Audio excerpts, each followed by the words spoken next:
not have to have any artillery on the right bank, so they can just shoot at everything from the left bank because they can't get enough shells across because the river. So yeah, let's see with that. Let's go to Hermie, and then I'm sure there's more people are gonna jump up, like Nisse, who seems to have had technical difficulties. Hermie. Good morning. I had a question for the POWs that are piling up right now. Wait, Hermie, before you go to POWs, a week ago, sure. Just over a week ago, you said you're gonna log off for a couple of days. You don't think anything or much good is gonna happen. You can't bear the anticipation. How did that go for you? Yeah, pretty mixed. Well, I guess, I was off the internet for a while. I came back and it looked good, I would say. In terms of the events in Ukraine, I couldn't actually imagine it going that well, to be honest. And I'm still always concerned about the casualties the Ukrainians are having whenever they do operations like that. But I guess that's the nature of that war, that you have losses. But I like the way the Russians are looking right now and the way they are acting on TV and on the internet. They got the proper assessment of their own self-worth handed to them, I believe. Well, good. Thank you, Hermie. I just wanted to hear how you found all of these very extensive liberations of territories. Karen, so question about prisoners of war, how Ukraine are handling them. I'm guessing.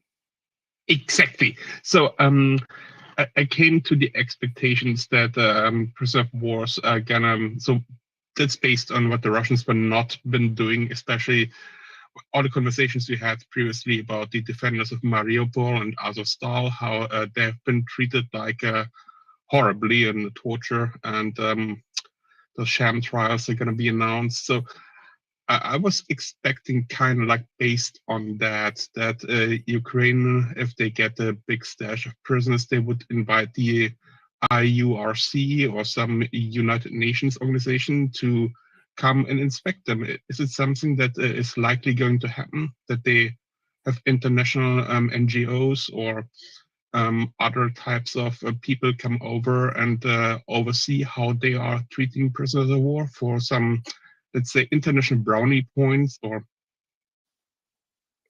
I mean, various international organizations have full access to various parts of Ukraine.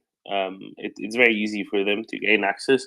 I'm sure that they're going to, unless they're called Amnesty International, I'm sure they're going to let them go wherever, really, because Ukraine respects the Geneva Convention, doesn't have any problem with people checking out the POW accommodations and the like.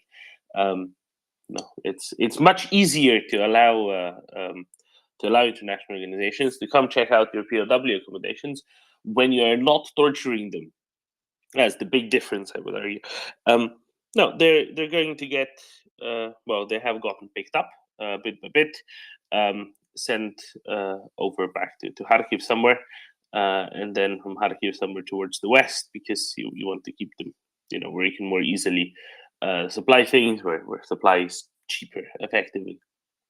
And then hopefully they'll be going off to Russia real soon, because that means that lots of Ukrainians are going to be going the other way. Hermie, is that? I mean, I don't know if they are going to do a big propaganda thing, but I'm sure they're going to, at the very least, let any reputable international organization in that wants to. Well, yeah, sure. I mean, if they want to, I don't see that they wouldn't deny them access to the POWs. I was kind of like hoping that they would invite them to please come over and have a look if everything is in order. You know what I mean? Yeah, I'm sure they are. I'm sure that there's a standing invitation for all manner of appropriate international organizations to come and check out things. It'll be all right. It's pretty. I'm just going to add. Go ahead. Yeah, a quick point to that. One of the questions that we have to ask ourselves is whether or not Ukraine is and the West is going to become a NATO country. And what I mean by that is that doesn't have to become a NATO country tomorrow, but every step that it takes moving forward with a vision that obtaining a NATO membership is part of its agenda. And the question you ask reflects heavily on that tonality when it comes to its observations and instilling the Geneva Conventions Act with how it treats its POWs, because that's fundamentally the rule of the land when it comes to NATO and how it does that. So I think the question has merit. Zelensky is definitely being given advice to adhere to NATO and Geneva Convention protocol. Can he do it? Will NATO countries come in and provide those services? I think these are all great questions that we're going to be understanding a little bit more in the days to come. But again, I think they really needed that advice, because for years they have been. Again, this isn't a new war, right? The war's been going on for 8 years. They have been previously adhering to the rules of Geneva Conventions for years, so they didn't really need any advice, and doing it now as though it would be some sort of a change. That makes it easier as well, because once you have a process already established for 8 years, yes, you have to now increase the throughput because simply previously you never captured 7,000 or whatever it is POWs in a week. But this of course makes it a whole lot easier. Ukraine's a big country. There's plenty of space out west where they can put them into disused army barracks or some such that they don't currently need, and put them up perfectly well and civilizedly, and without any violations is the word I was looking for, of the Geneva Convention or whatever else. So it's all perfectly good. Tom? Yeah, I was just going to talk a bit about some of the sort of emotional and psychological collapse that we're seeing with the Russians. So I don't know if people have seen, probably quite a lot of you have seen the TV clip of the Russian propagandists all arguing with each other. Are you familiar with the one I mean? Do you mean the one? Wait, which one? They always argue with each other somewhat. Well, they do always argue with each other, but in this particular one of the propagandists, whose name unfortunately I can't recall, is saying, "Can't you see that we basically can't beat Ukraine at this point? We should be actually trying with peace talks." And then others are in complete denial. Others of them are blaming the military. If I wasn't driving, I could put it up in the nest. Actually, I'm in a traffic jam, so maybe I can in a moment. Basically, what happens is that they're all. It's almost as though they're all at different stages of a Kubler-Ross grief cycle, which I can explain briefly because it's really easy. When something terrible happens, people go through different stages. The first stage is shock, and I think all of the Russians are in shock. Shock or disbelief, because it's actually really hard in terms of grief to believe that someone suddenly died. But for the Russians, they're in shock that their army has just collapsed, and they're all in shock, clearly. The next stage is denial, which obviously the Russians use all the time with lying. So, it was a planned retreat, etc., etc. No, it wasn't a planned retreat. Your troops all panicked and fled. Thousands are dead, thousands have been taken prisoner. The next stage is anger, which obviously we see loads from the Russians. The next stage is depression, where, oh God, I don't think we can win this war. And then the final stage is acceptance, which I don't think any of them are in. But it's a really interesting clip to watch, how you can see people going through these different emotional reactions, and they're all at different stages, and they're all arguing with each other, and they're all turning on one another. I'll see if I can find it to put up in the nest because I'm stuck in traffic. Thank you, Tom. Yeah, I mean it's on them, really, isn't it, at this point, to do better. And if they decide to just give up, that's obviously for the best for everyone. I just want to run real quick through some questions from DMs. Question 1: looking at the interactive map, it looks like Zaporizhia is now under Ukrainian control. Does that mean they're now also in control of the power plant? Okay. This is the confusion, the regular confusion between Zaporizhia, the city, and Zaporizhia Oblast. Zaporizhia Oblast is a much bigger place than Zaporizhia City. Zaporizhia City was always under Ukrainian control, never lost that. Whereas parts of the oblast, the southern 2/3 or so, are indeed occupied by Russia. So the nuclear power plant is next to the town of Enerhodar, which is still under Russian control. It's to the south, it's downstream from the city of Zaporizhia on the Dnipro. Another question, where did it go? Moving things. Could Russians just pull back troops from Kherson to Kharkiv, who were previously in Donbass, that were in Crimea, that were previously in Russia?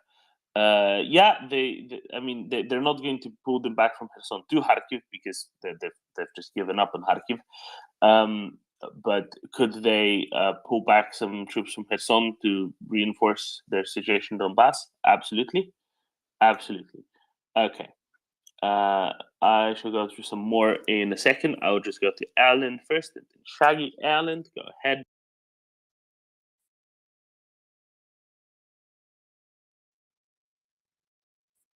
Alan?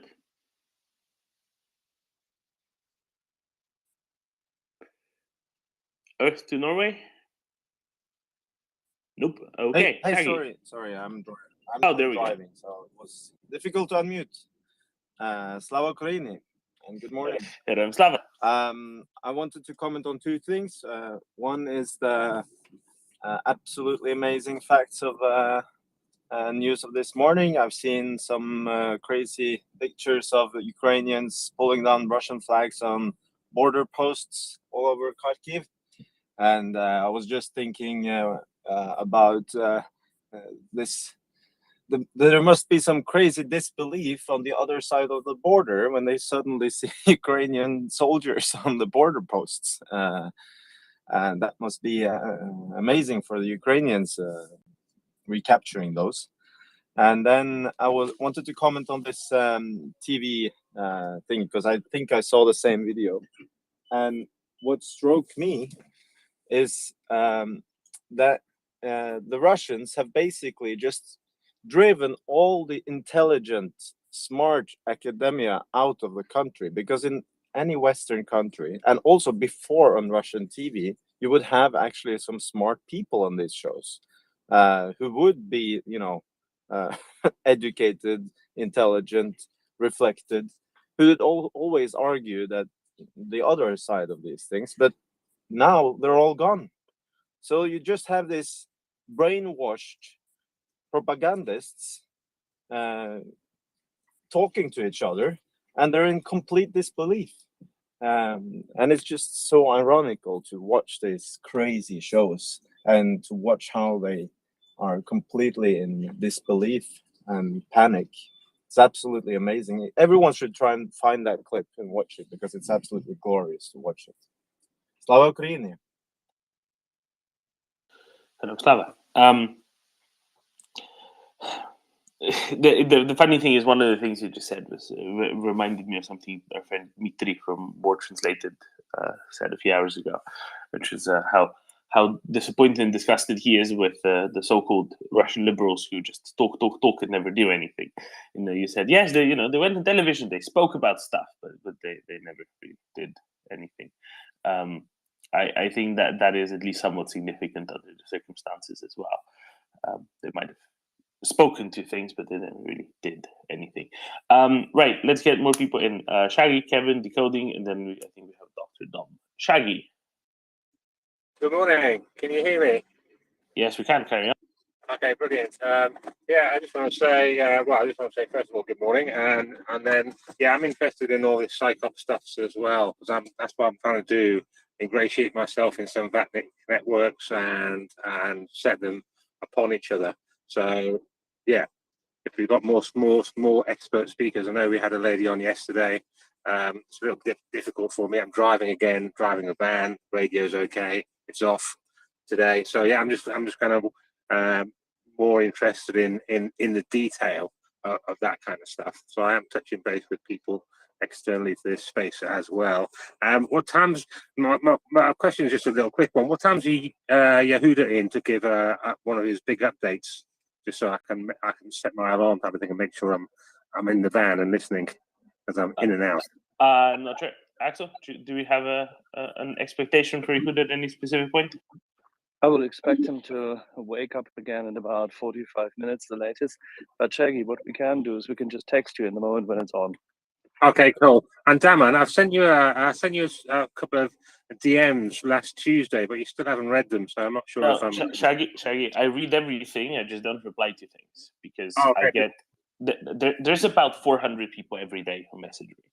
If I reply to everyone, I don't have time to talk to people. Okay, I just didn't see the little tick term blue. Yeah, you see. no. It'll get read. It'll get read one way or another. Thank you, All Shaggy. right. Cheers, bye. Yeah, have a good drive, Kevin.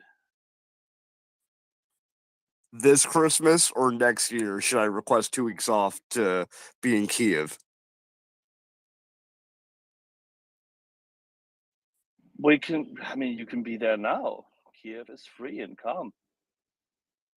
We're all meeting after the war is over on the first Christmas. So which one?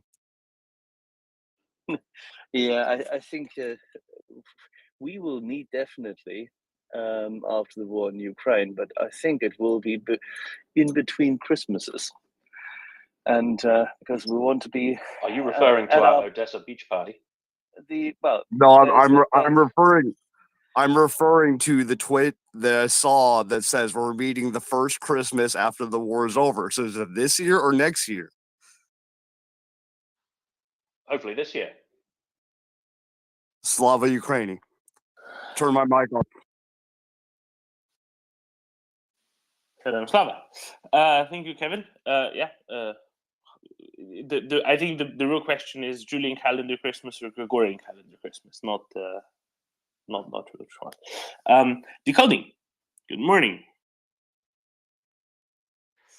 Morning. On that clip, which I've just posted in the messages here, it struck me that watching it, I mean, I never watched this stuff because it literally, I started dreaming about it. It infected my brain.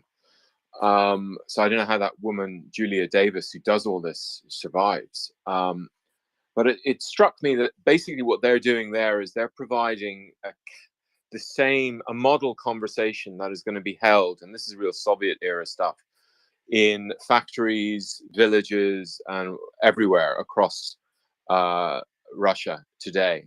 All the different personality types are there, from the guy who's dressed in fatigues, who lays down the law and starts talking about Nazis. You know, there's a guy like that in every factory and in every village, in every shop worker, and all the other guys. Then the other guy, I think I would be the guy who was saying, I don't want to send my 10-year-old children to a perpetual war. That would be me. And then, so everyone watching this is probably quite trite and everyone probably knows this, but I've never watched this stuff before, and God willing, I've never watched again. But that just thought occurred to me as I was watching this. You just have this cacophony. There's no conclusion. And that's, of course, what is really the meaning of it. There's no solution or anything like that. It's all about selling a model of anger, lack of resolution, and planting memes about Nazis, about this, about that, and moving. There's two choices. Then someone says, no, there's a third choice. So it's all about planting this whole thing. And you can see the zombification. I mean, I'm zombified now. I mean, literally my dreams were zombified after watching 10 minutes of that stuff. So, that's quite apart from Tom's insight into what this gives you about them and their imagination. But they're never going to admit defeat. This is why sanctions need to be on for decades. They will never. It'll be just like Iraq. It'll be just like the Germans after the First World War, the Battle of the Marne. They'll be relitigating the Battle of Izium for 50 years. And if they're given half a chance, they'll have another go at it again and again and again. And that's why. So anyway, that's my 4 penneth. Yeah, I mean, I concur, Tony. They don't want to change. They need to change, but they don't want to change. We can't force them to change because nobody's going to be rolling tanks into Moscow unless Ukrainians already have while I was asleep, because the pace of progress. So it's on them, and the only way they'll be gently persuaded to do so is, as you say, with hard sanctions for a very long time, and until they have actually come to the realization that they have to come to, until they have had the renaissance of thought that is necessary for them to not be a danger to their neighbors anymore. And that's going to take a very long time, probably. But they have to go through Rococo as well. They have to go through lots of things. And yeah, that's pretty obvious to most people at this point. One thing I wanted to, what did I want to note? No, something I wanted to note something, but I already forgot. Let's go to Dr. Dom, who's had to study their excesses for a while in a different context. Dr. Dom. Now, I just want to comment on what Decoding was saying. So if you watch that video and don't vomit in your mouth, then you're lucky. But if you have to study it for a couple minutes, look how the people are dressed. Look what their different mannerisms are. I mean, nobody in their right mind would go on such a show in the West and wear a tracksuit. That is like a representation of who that person is, what constituency he's part of. The other guys dressed in the military uniforms, spouting complete nonsense. And the second video is the best, about the rundown of what the media is saying and then their reaction to it. I mean, they are setting people up for either deep, deep escalation. One guy was claiming about the World War that's coming on, which is never going to happen in my mind, or we throw in the towel. We just walk away. We let the Ukrainians be Ukrainians because we shouldn't have done this in the first place. I tell everybody right now, go to the net and watch the two videos, and you will be shocked and amazed. And there is nobody in the crowd currently saying, among those pundits, hey, maybe we should actually respect the Ukrainians and, do a solid and actually come to the bargaining table and say, hey, we did wrong. Nobody. It's either commit more genocide or walk back into Russia and pretend like this never happened.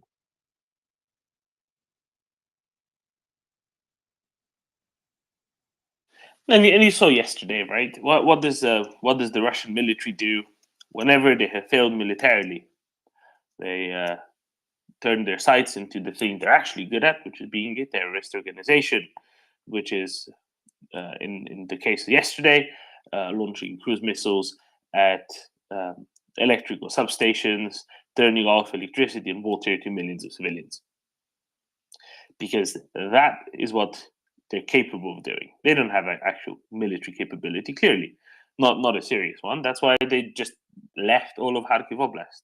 And thank God that they did leave all of Kharkiv Oblast. But no, that's what they do. No, but in all seriousness, they do have a military capability. They can actually hit those substations, like, with pretty good precision. I mean, the Ukrainians shot down half the missiles, but the other half landed. The thing is, why would you want to do that unless you want to black out everybody so you can turn tail and run back across the border? There's another video of Ukrainians in, I can't remember the name of the town, starts with a V, and everybody was saying they weren't taking it over, but now they are. At the border, there is nobody in the border checkpoints over on the other side whatsoever. They're looking around. They can't find anybody. Why? Because they all ran away.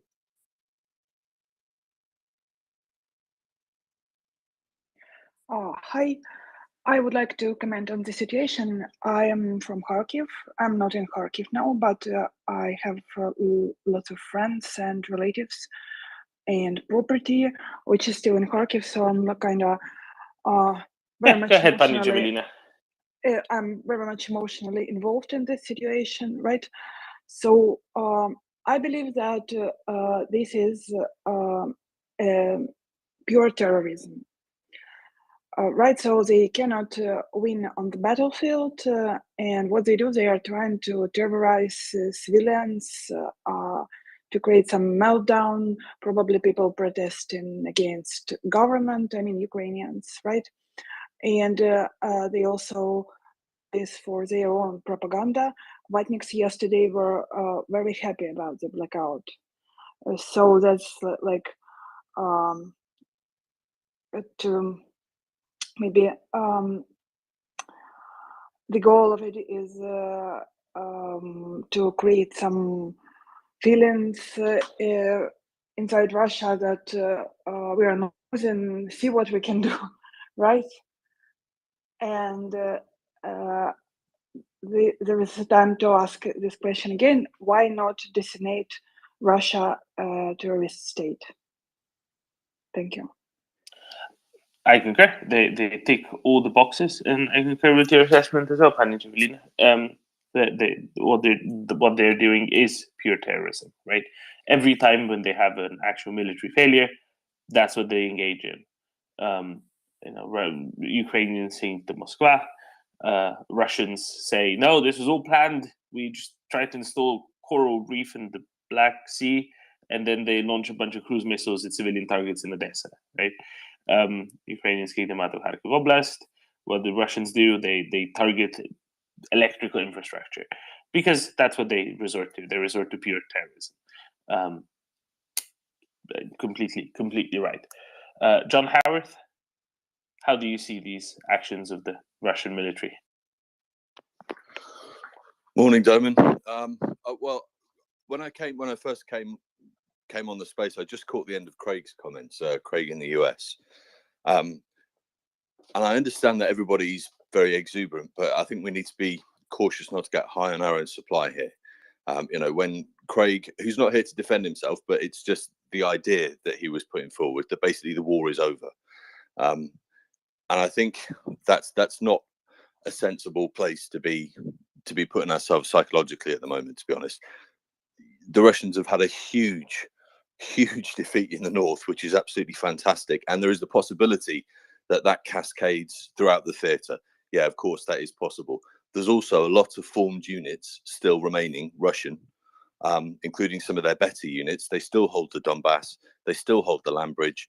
They've still got however many now, maybe 10,000 guys in Kherson Oblast, and they still hold Crimea. So I think to turn around and say the war is over is just triumphalist nonsense, to be honest. There's an awful lot that still needs to happen. There's an awful lot that could still go wrong. There is a lot of fighting ahead. I agree with the premise that the Russians can't win. I've thought that for months and months, as many people on here have thought, because we didn't respect their strategic literacy, and we had great respect for what the Ukrainians could do, as they've now demonstrated. But I just think that a little bit of moderation in terms of how we're approaching and thinking about this would be pretty sensible, and just try and keep things a bit more on an even keel. This isn't a lecture to anybody. Here.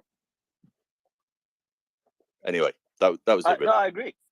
John, I agree. Absolutely. I was making coffee whilst I heard this, and I thought, well, Sunday night with a cocktail in hand. Yeah, we all believe Ukraine is going to win. Though warfare is a multiplayer game. The Ukrainians could make a mistake. It's unlikely. The Russians could catch some luck. It's unlikely, but it's not impossible. There are a lot of variables and chance in warfare that you can't predict. So yeah, we just keep things a bit more on an even keel. That said, it looks like things are going exceptionally well. And trying to guess what the Ukrainians are going to do next. Well, I think that I've been trying to do that for a week and have generally been wrong. So just sit back and observe some masters at work.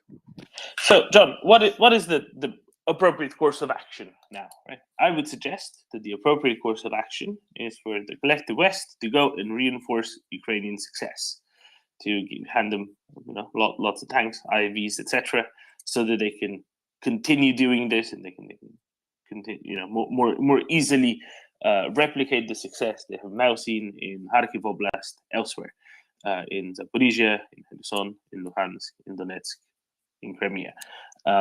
What do you think of that prescription? Well, 100%.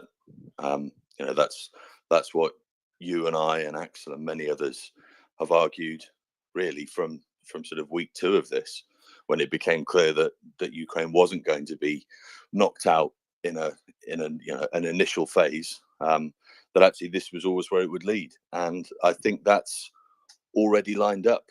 I think the pieces for that are already there, and I think when Lend-Lease is activated in the coming days, I think that will be the trigger that sees that massive armored reinforcement that they need. And the Americans are going to do what the Americans do best, and apply mass in Europe. And that's fantastic. So I think that's already going to happen. I think for the remaining European countries who have the ability to contribute to that, it's just a question of, when this is over, which side of the fence do you want to be on? And I don't mean that they would have been on the Russian side of the fence, but there's a difference between supporting Russia and actively supporting Ukraine. There's a grey zone in the middle there, and I think anybody who's in that grey zone is going to be tainted by it for a very long time, politically, socially, and it's not a place that you want to find yourself when the music stops. And John, here's a quick question, incidentally, from a listener, asking, what would make the most difference now? New battle tanks or fighter jets? Having air superiority would save a lot of lives, right? Yeah, I mean, that's a very good point. And again, this is probably now a different answer compared to a week ago, because I've seen reports, unconfirmed, but from serious OSINT accounts focused on Ukraine, that the Ukrainians may have taken in the order of 400 main battle tanks in Kharkiv, and that's an astonishing amount of hardware, and they will all be variants of T-72, some T-80s. So although nowhere near as good as a Leo 2 or an M1, very capable platforms. So with that in mind, my answer would be both, please, sir, can we have some more? And I think that'll be the Ukrainians' answer until the Russians are firmly back in Russia. But I think if they could establish air superiority over the battlefield now with F-16s or similar platforms, whatever it is the Americans are going to sort out for them through Lend-Lease, I think that would now make a huge difference. Because if Russian forces now had to fear not just the Ukrainian army, but they had to fear the sky, then psychologically that would do them, I think. I would just suggest at this point that I agree with the broader concept. I would just suggest that handing Ukrainians some hundreds of tanks would be a lot quicker for them to integrate into their units, or indeed stand up new units to use them, then that would apply to F-16s. Right? Simply the training period, assuming, we don't know how much Ukrainians have been training on Western jets thus far, but simply the training period for people who already have perhaps been trained on T-64s or T-72s to go to a Leo 2 or an Abrams. We've had tankers on here said, it's going to take a few weeks, but it's not going to take months. And the most important part of using a tank well is to use it well in conjunction with other tanks and other units, and that's something that a tanker will have been taught previously, and the actual change from one set of equipment to another, from one type of tank to another, isn't nearly as big a difference as understanding how to use a tank in principle well. So that should be a lot quicker to integrate. And if Ukraine get some hundreds of Abrams or Leo 2s, they should be able to use them quite quickly, right? No, I agree that they will, and I'm working under the assumption that the training, the pilot training for whichever platform it is that will eventually go to Ukraine, has already substantially been done. I think what we see at Rammstein and these various theatrical events is effectively releasing information to the public that, you know, well, this is what's going to happen next. But the decisions for this have all been taken, you know, at least 6 months in advance and acted on. You know, we know that HIMARS crews, etc., were out of country training on these various bits of equipment long before they were announced. So I'm working on the basis that When exactly, would be the same. John, when did we hear this? No, I mean, I remember conversations about pilot training for F-16s probably as far back as April. Yes, exactly. Late March, early April, before Easter, we heard exactly that from very credible people. So to return to Doman's question, and in light of the equipment captures that have happened in Kharkiv, if you ask me to choose between one or the other as the immediate priority, I would now probably go for the aircraft. But that's not to say that I wouldn't have both immediately if I could have them.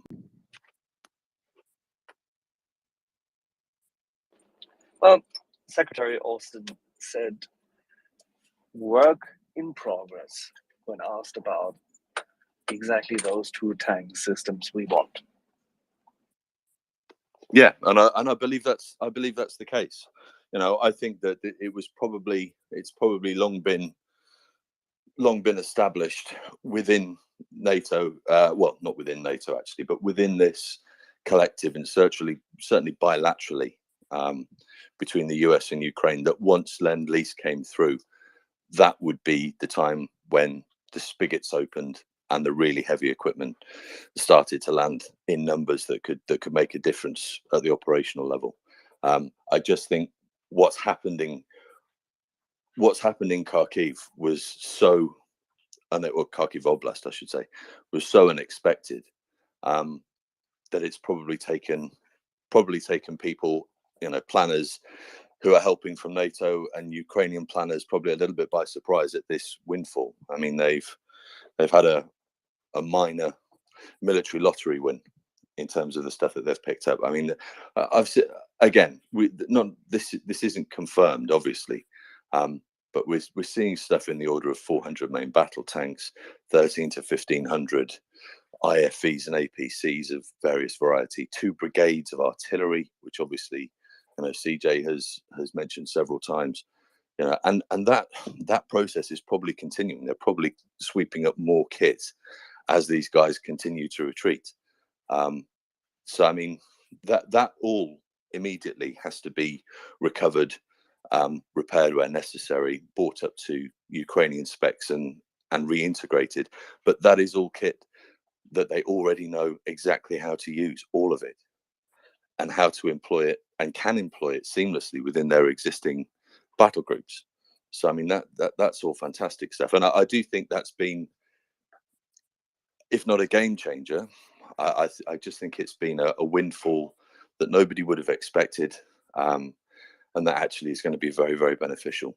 But yeah, you know, all of this has been sequenced long in advance, and I think, as I say, the big stuff I think is absolutely tied to Lend-Lease. But it's not a case of, okay, Lend-Lease starts now, let's start talking about pilot training and teaching guys how to drive these tanks and use these sites, and that, to my mind, that will all be done, I suspect.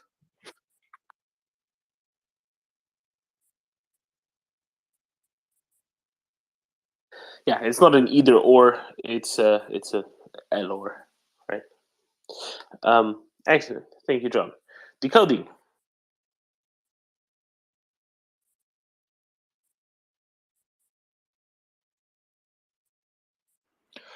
Yeah, I have rescheduled the Crimean 2023 rave summer party to Christmas, to New Year's. But that doesn't mean I'm not taking on board the teaching, which our previous speaker just said. Yeah, we don't want to run away with ourselves.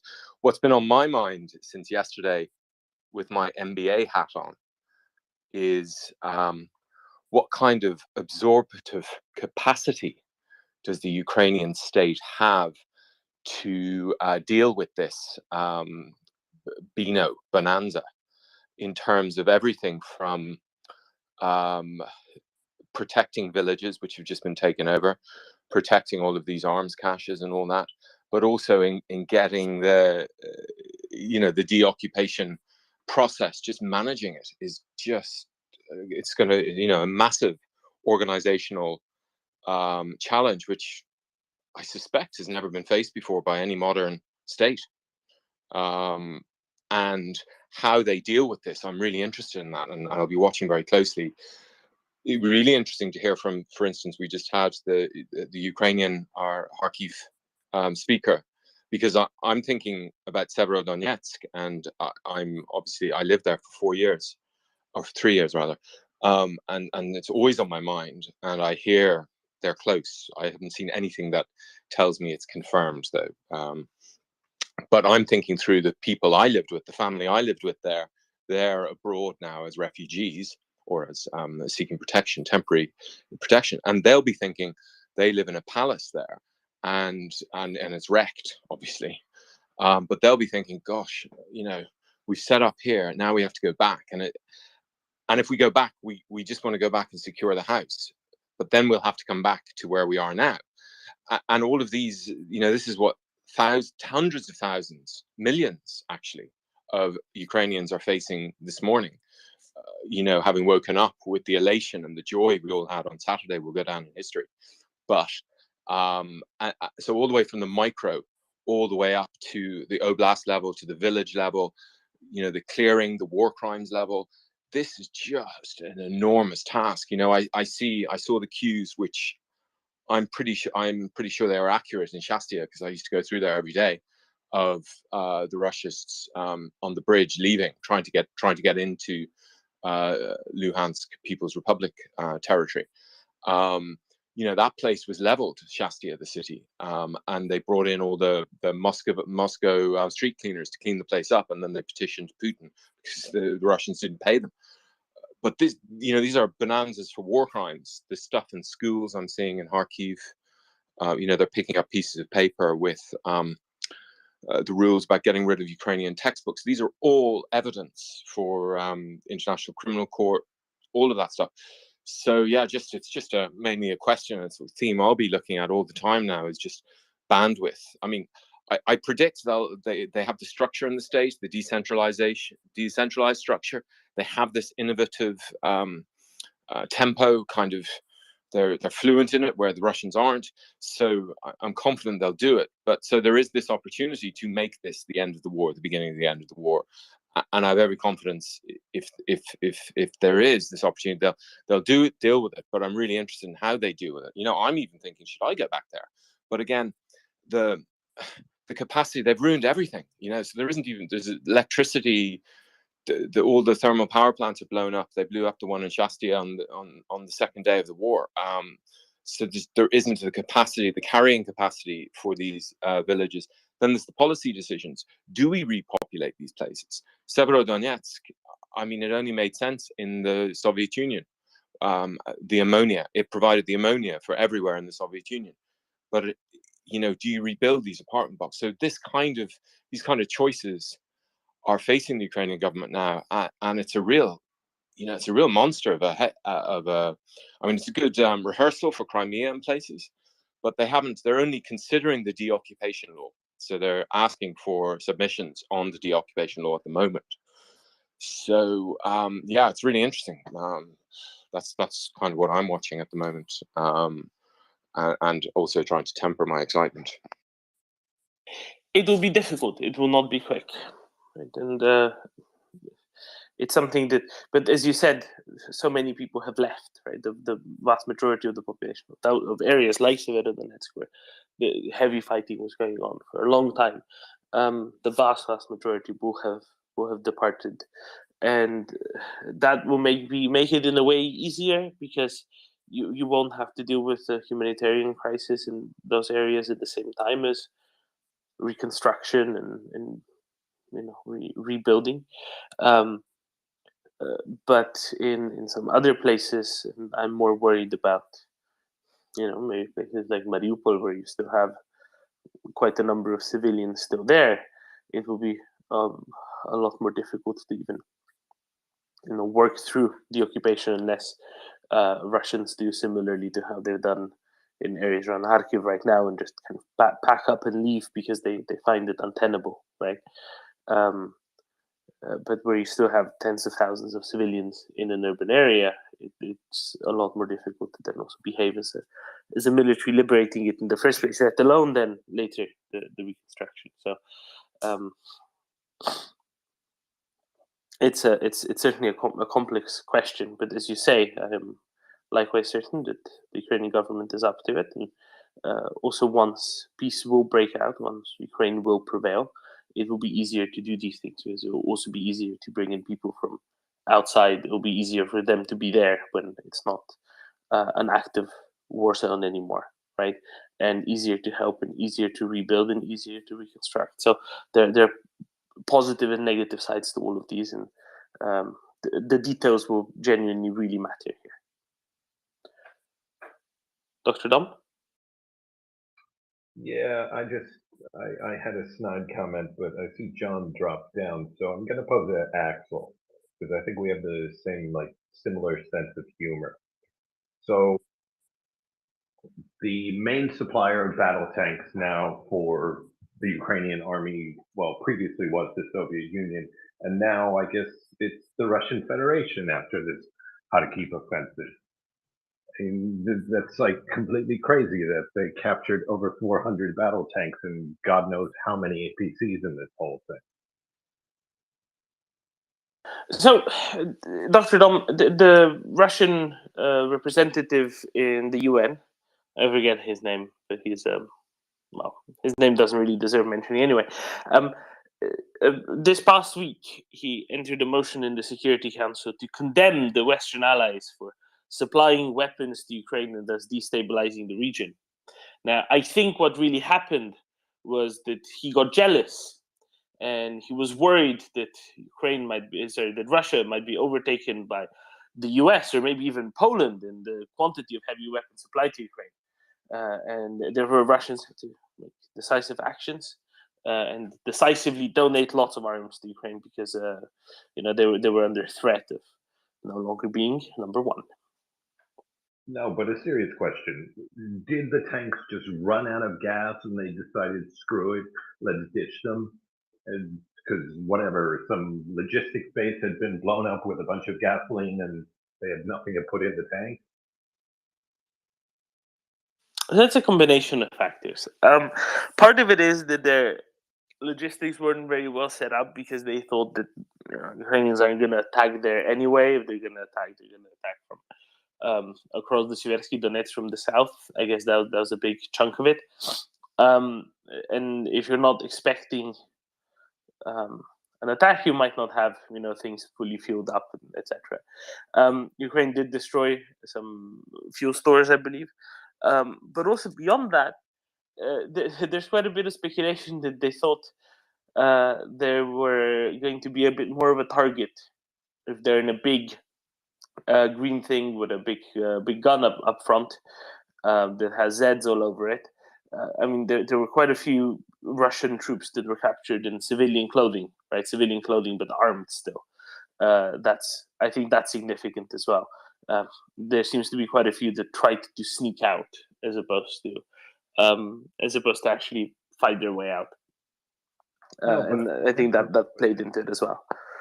Okay, I remember when the Kiev, front was going on in March, there was a Polish blogger who was saying there were reports from Belarus that the Russian soldiers were selling their MREs and their petrol.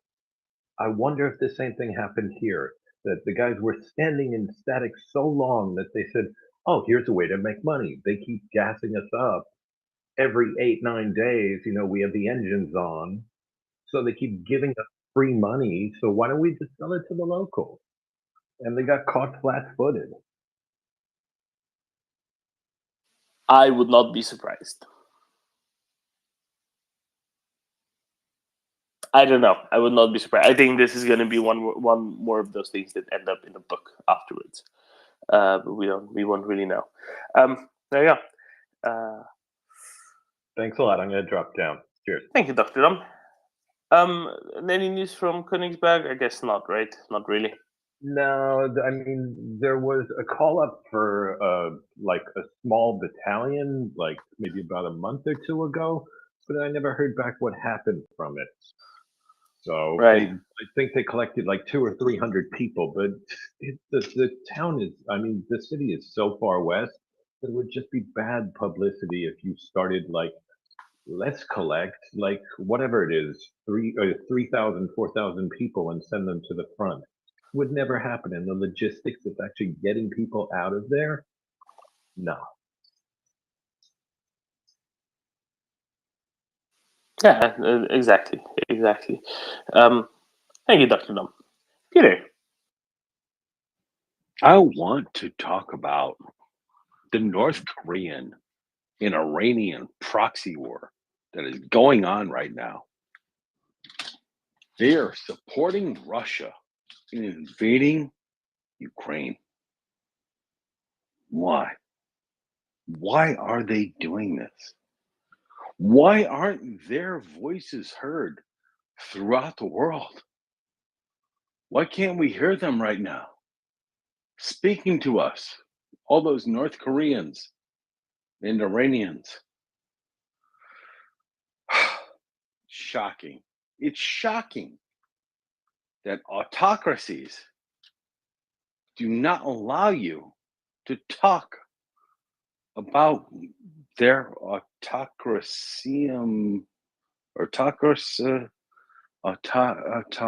autocracies. It is shocking. I am amazed that no one is talking about this because they should be auto-talking, right? Autocracies. What? Crazy. Iran, certainly. North Korea supporting Russia in the invasion of Ukraine right now. So what I'm thinking, Peter B, is there's a factor here that we're not taking into account. North Korea, among others, is also supplying a lot of ammunition to Russia. The question is, with all of the howitzers that the Russians just abandoned often around Izium, do they still need all that extra ammunition? What are they going to shoot it out of? That was a joke. That was a silly joke because they still have thousands of them left. But there are just insane numbers of captured equipment trickling in. Some of the most modern self-propelled howitzers that Russia has. The various, I mean, they even captured a couple of Msta SM2s, which are literally the most modern self-propelled howitzers Russia has. It's amazing, truly amazing what all they left behind. So yeah, it's great. It's great to hear it. It's great to see it, and I'm glad that at least that section of Ukraine had been liberated. Some 10,000 square kilometers, I think, roughly, is the number that we're talking about right now.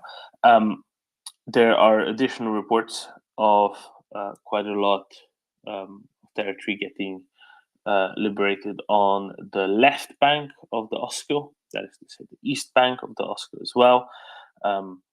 Russians tried to kind of stage a front across the river, but they got quite quickly dislodged, it seems, and they're moving towards Svatove and potentially beyond Svatove. I'm really hoping Yehuda comes and tells us exactly where they are. But actually, are we aware if Svatove has been liberated yet, or is on the way to be?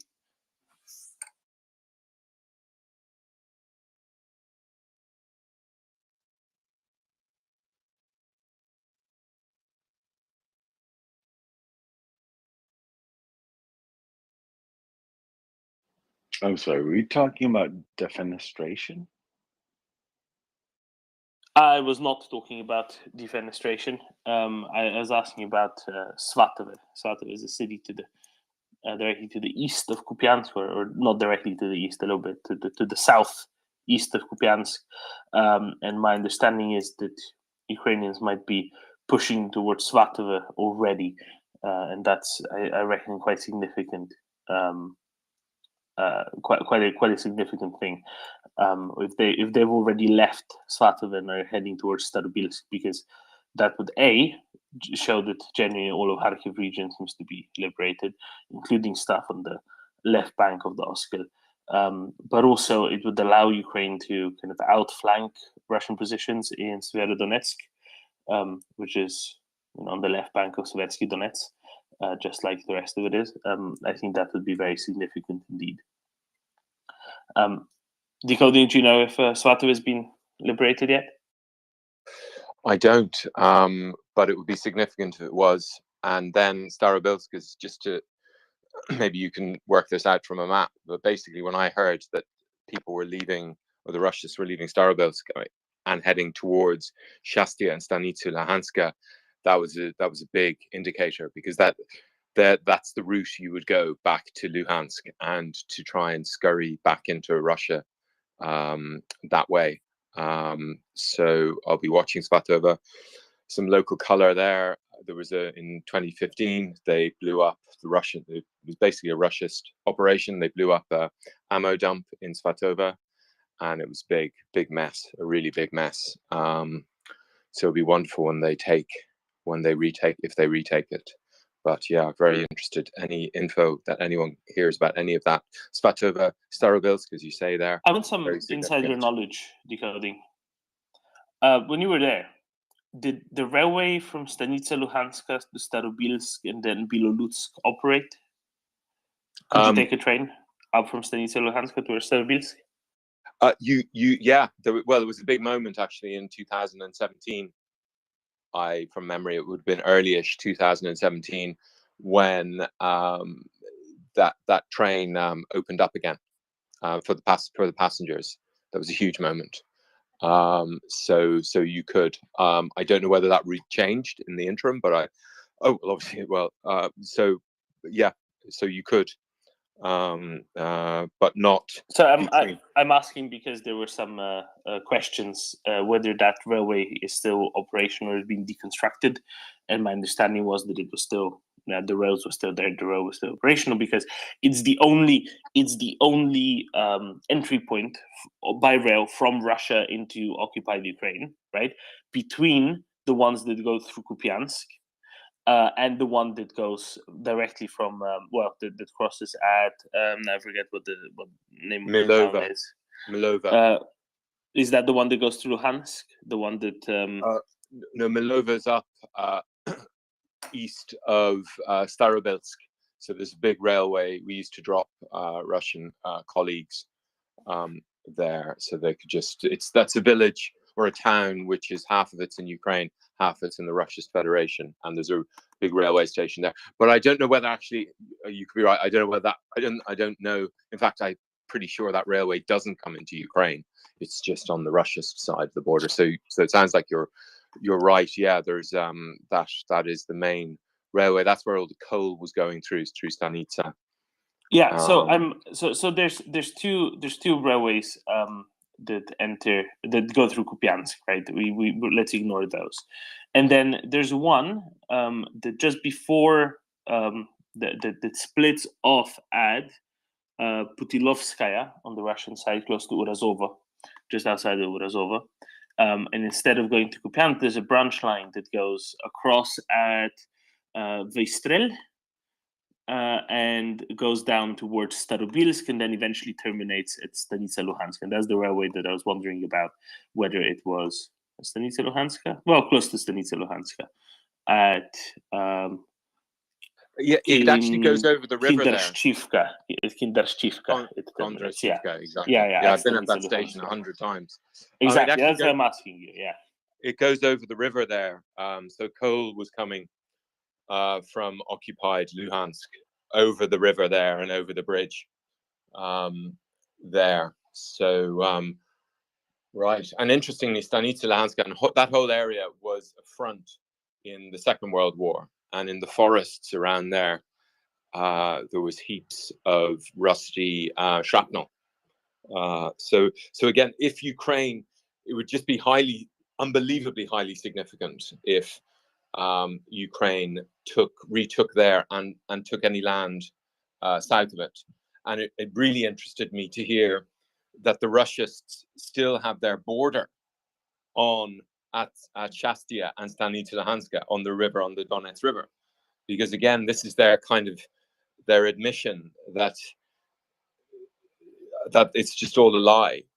Their whole propaganda about being one country and all of that stuff, because they're still controlling egress and exit from occupied Luhansk since February 24th.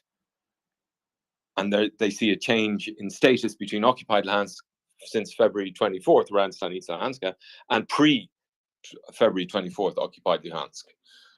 So that really interests me as well. And so people issued these internal Russia's passports. So when they talk about passportization, it's become clear from stuff I'm seeing in Melitopol as well as stuff in Kharkiv. The passports they're giving to people are internal passports for Russia. They're not. So they're like passport C. And I remember the people in 2014, the Ukrainians in Crimea who had to surrender their passports. They were given internal passports for the Russian Federation, which entitled them to live in Yakutia. And they were under sufferance in Crimea. And they've been there for the past few years, but they're legal there. And as any of us who've worked in the post-Soviet sphere know, on your passport, where your registration, like everything, it's not like Ireland or England where it really doesn't matter where you live. You can move in a second. There, your everything is tied to your place of registration. And as I understand it, the people in Crimea's registration was in Yakutia. And so to see all of these people who have been given these passports, these rubbish passports by the Russians, not be able to even get into LPR occupied, or to get into the Russian Federation and being turned back when told, no, you have to show us your Ukrainian passport. It's just, it's the mind boggles. It is insane. It was always insane. They never had good intentions with anything. They were just treating these areas as, colonies at best for some imperial designs. The stuff that you described, it is just so Orwellian fundamental, isn't it? Anyway, let's go to Spring. Spring's been waiting for a while. Spring Leaf Wolf. That's an excellent call sign. Almost sounds like one of those addresses that you get with three words. Spring. I actually forgot what I was talking about because I was reading funny tweets. Actually, I kind of do.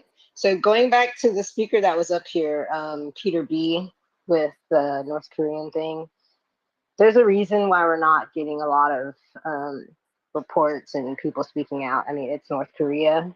They're pretty much isolated. And as for why Russia is seeking out buying back, they're not purchasing like new arms. They're buying back because they sold arms to them as well. And there's articles and experts and military analysts that could dive more into why that is, that they sold it to them in the first place, but they're trying to buy it back from North Korea.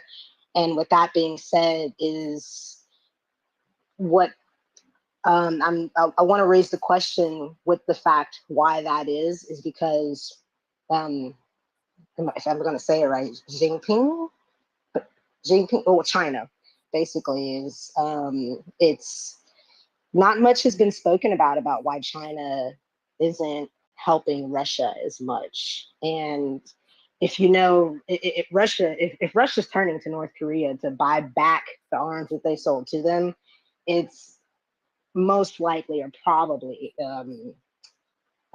it's speculative in a way to suggest that China doesn't want to help Russia with this, this genocidal invasion. And I'm sure there's more reasons that other people that are, far more in the know beyond my knowledge, because most of that is unbeknownst to me. However, that is the general sort of surface topic information that I could say about that. So thank you for letting me share.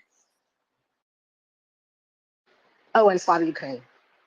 Herem Slava, snowboarding fella. No, I think Finance is the man to comment on this. Finance, why is China not helping Russia? China doesn't care about Russia, does it, really, beyond being a petrol station?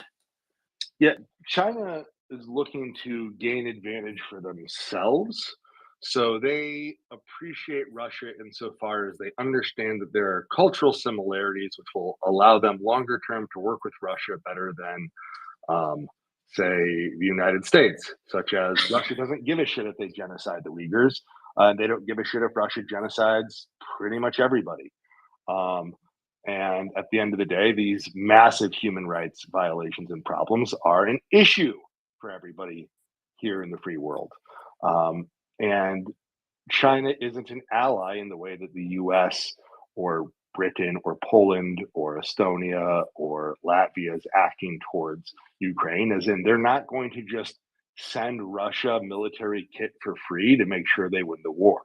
Because if Russia loses the war, China can just use that as leverage and make a boatload of money off it. And quite frankly, the faster the war wraps up in either direction, with Russia, God forbid, winning, which that's not happening anymore, or Russia losing quickly, the sooner they can get to the business of finding ways to absolutely violate Russia for all the resources and economic leverage they can get, while they're not so worried about economic sanctions from the West, because they are going to estimate at that point that the sanctions and secondary sanctions likelihood is going to be significantly less than they would be if right now they were to be funding, working with Russia on, say, military equipment or parts that have dual use, where rightly so they would be risking heavy duty sanctions from, say, the United States, and we still do brisk business with them.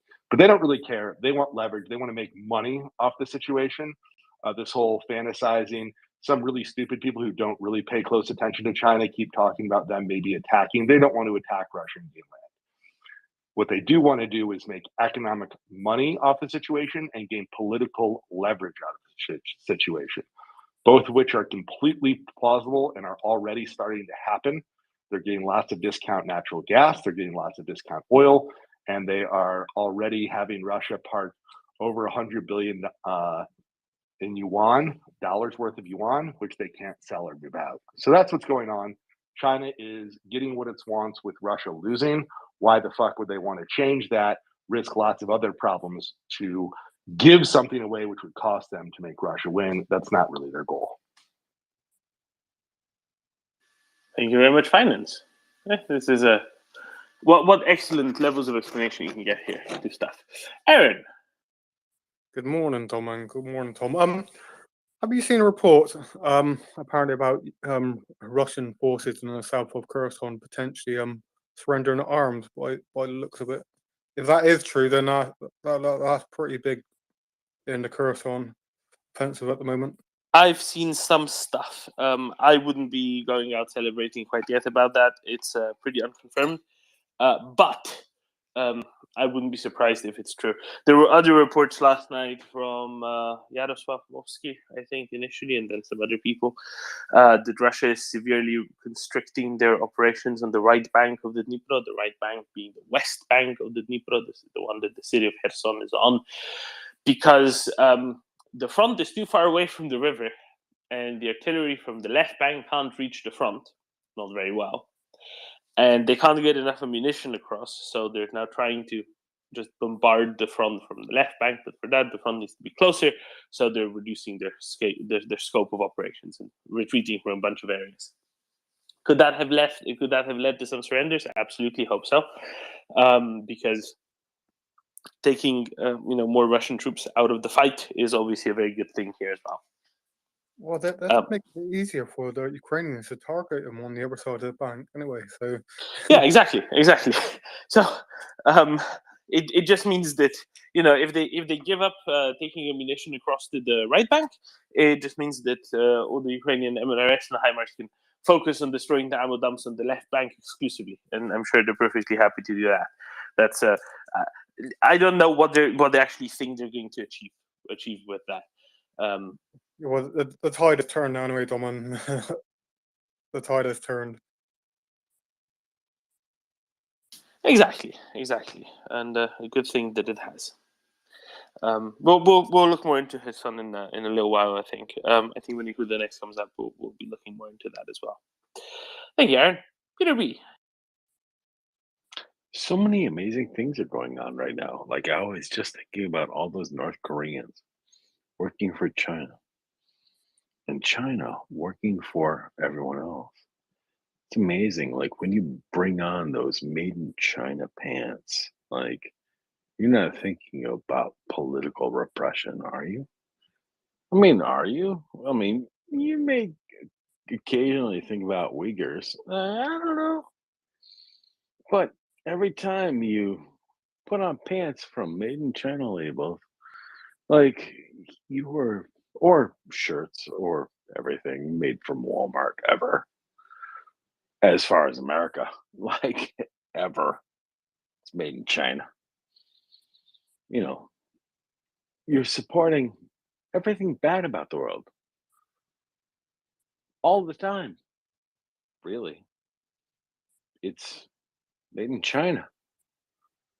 It's not democracy. It's not autocracy.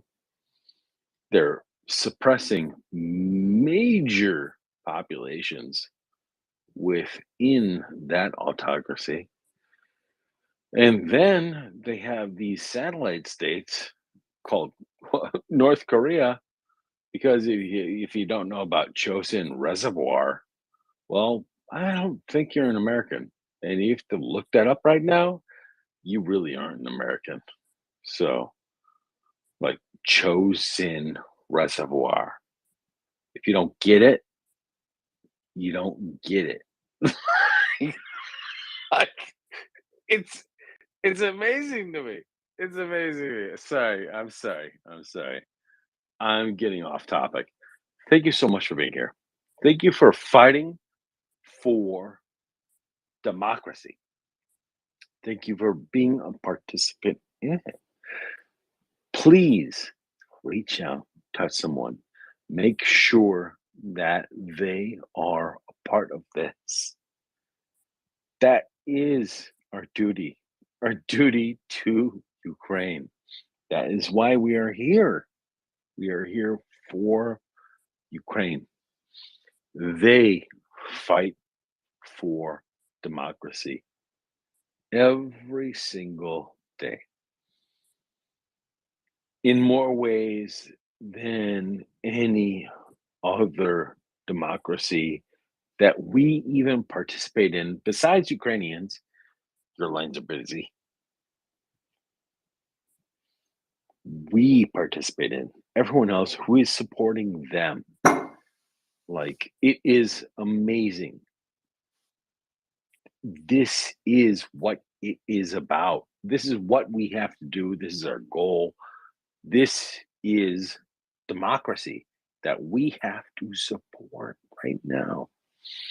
And I have said this for a long time, but I will say it again and again and again and again and again. This is what we have to do. And they fight against genocide, their own genocide. This is not a trivial thing. This is what needs to happen. This is the face of democracy. You have to reach out every single day and bring people to your point of view, because you are here. You have to do it. Thank you, Peter. Ghana. Thank you. I appreciate you. Love you. Domin, the Dominator. And I want to thank all our other wonderful hosts, Tim, Ben, Axel, Mr. M, the man behind the scenes, Ryan, Joseph. Oh my God, so many great individuals who are a part of this space, who make it happen every day. And I'm just talking about the ones I see every day. I'm not talking about the people behind the scenes. Like, thank you, thank you, thank you. I'm sorry for my diatribe. I'm sorry for extending it. Thank you. I Thank you, have to Peter. give up now. And have a good night. I've looked a little bit more into what Aaron brought up.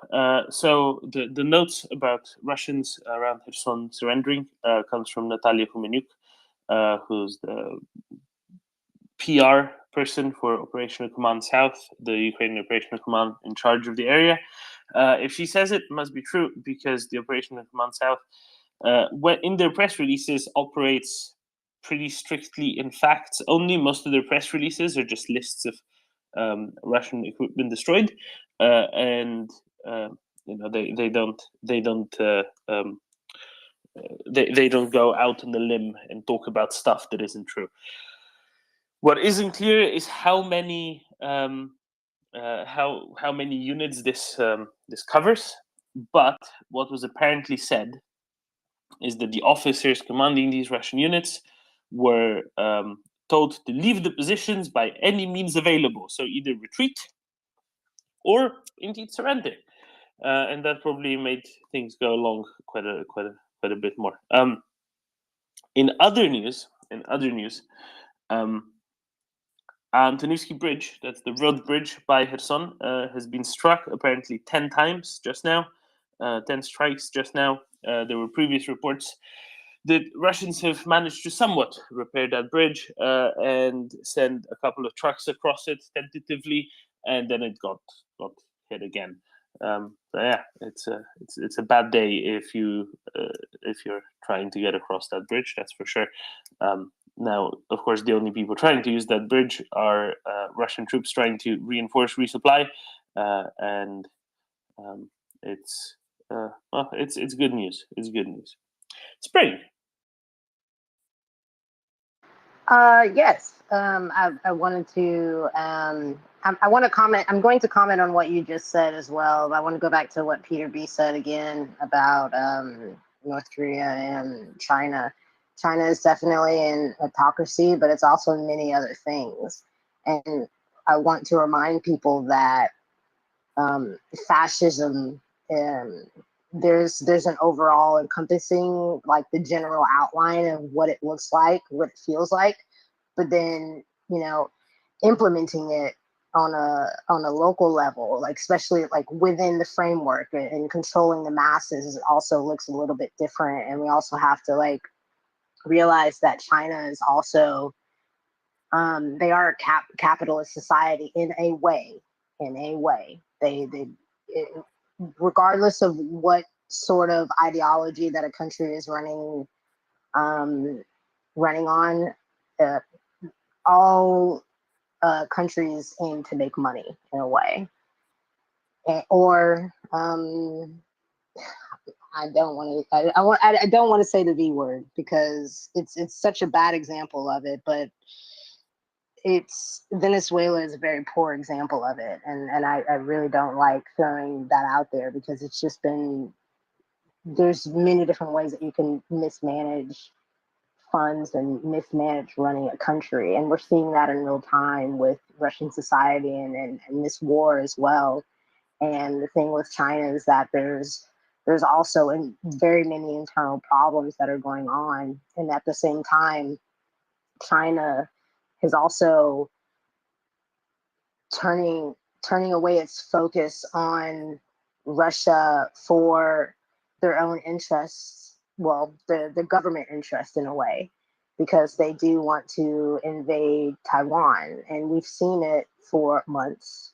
In the last couple of weeks and the months and years, they've been pushing the boundaries in Beijing and Hong Kong, and with the jets flying over, Taiwan, the Taiwan Strait and things like that. And the thing, but we also have to realize too is that, like, Ukrainians are fighting for democracy as well, but there's also other democracies in the East that are on the precipice, the cusp of being in the situation of 2014 Ukraine, or February 24th, 2022, and Taiwan is many different things, And I would say, in terms of the Russian washing machine thing and the microchip things, because microchips are in everything, semiconductors, basically semiconductor microchips.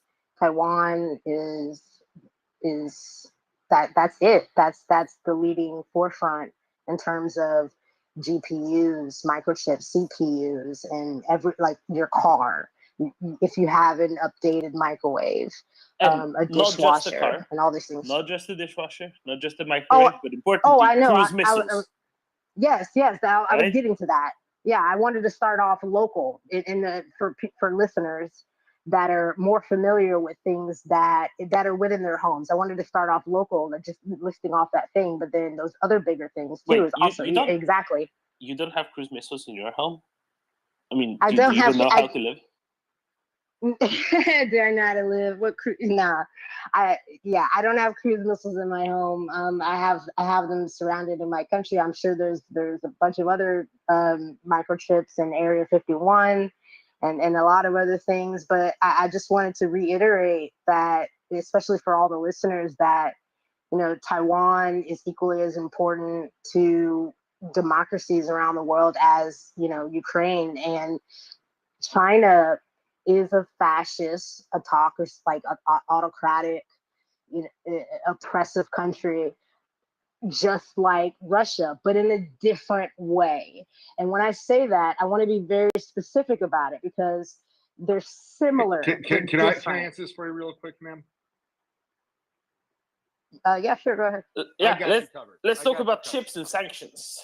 Yeah, let's talk about chips. Okay. Yes. So first off, the major Russian chip manufacturer. Let's talk about Russian needs, right? If Russia can get iPhones in, which by the way they can, using what's called the gray market. The gray market is some guy in Korea or Azerbaijan or Turkey or sadly Israel goes and buys a metric ton of iPhones, and then they ship them to Russia, and then the iPhone store in Russia sells them at a 30% markup where you would normally buy them in the States. That's the gray market. So yeah, they can get those in. But what having a bunch of iPhones won't do for you is run your military industrial complex. And while I would love to see Moscow not get iPhones in because, fuck them, I think it is far more important that they not get the kind of semiconductors they need in for cruise missiles and industrial ball bearings they need for rail cars. So insofar as China and Taiwan matters, we're talking semiconductors. The semiconductors you need for cruise missiles are made by those guys. Industrial-based semiconductors that you want for your modern tanks, that you want for your modern weaponry, the stuff that has a technology level more recent than, the 1970s, those are going to be made by Taiwan Semiconductor Corporation.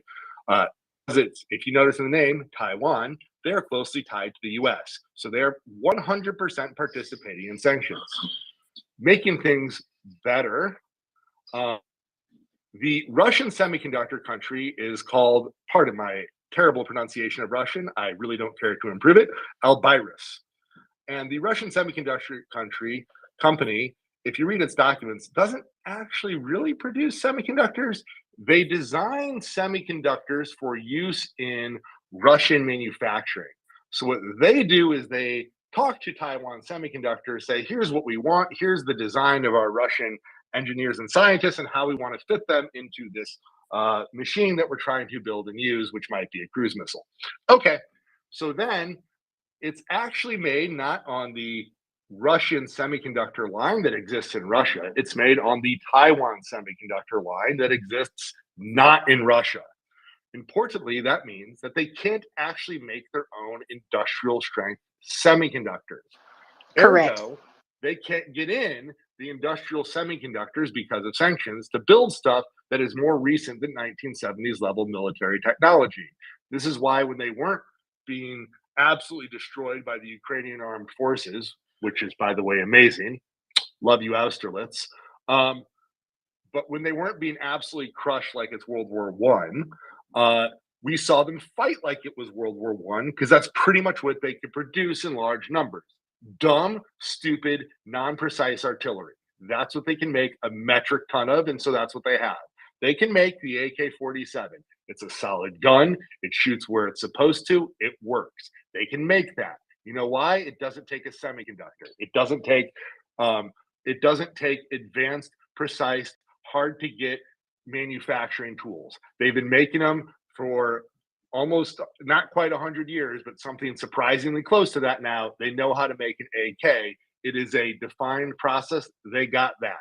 What they can't make are the precision guided missiles. What they can't make is new airplane parts. They almost completely grounded their commercial fleet until, sadly, foreign European plane companies agreed to send them parts, or at least fix their planes when they were out of Russia, right? But on the semiconductor side, insofar as we're going to talk Taiwan,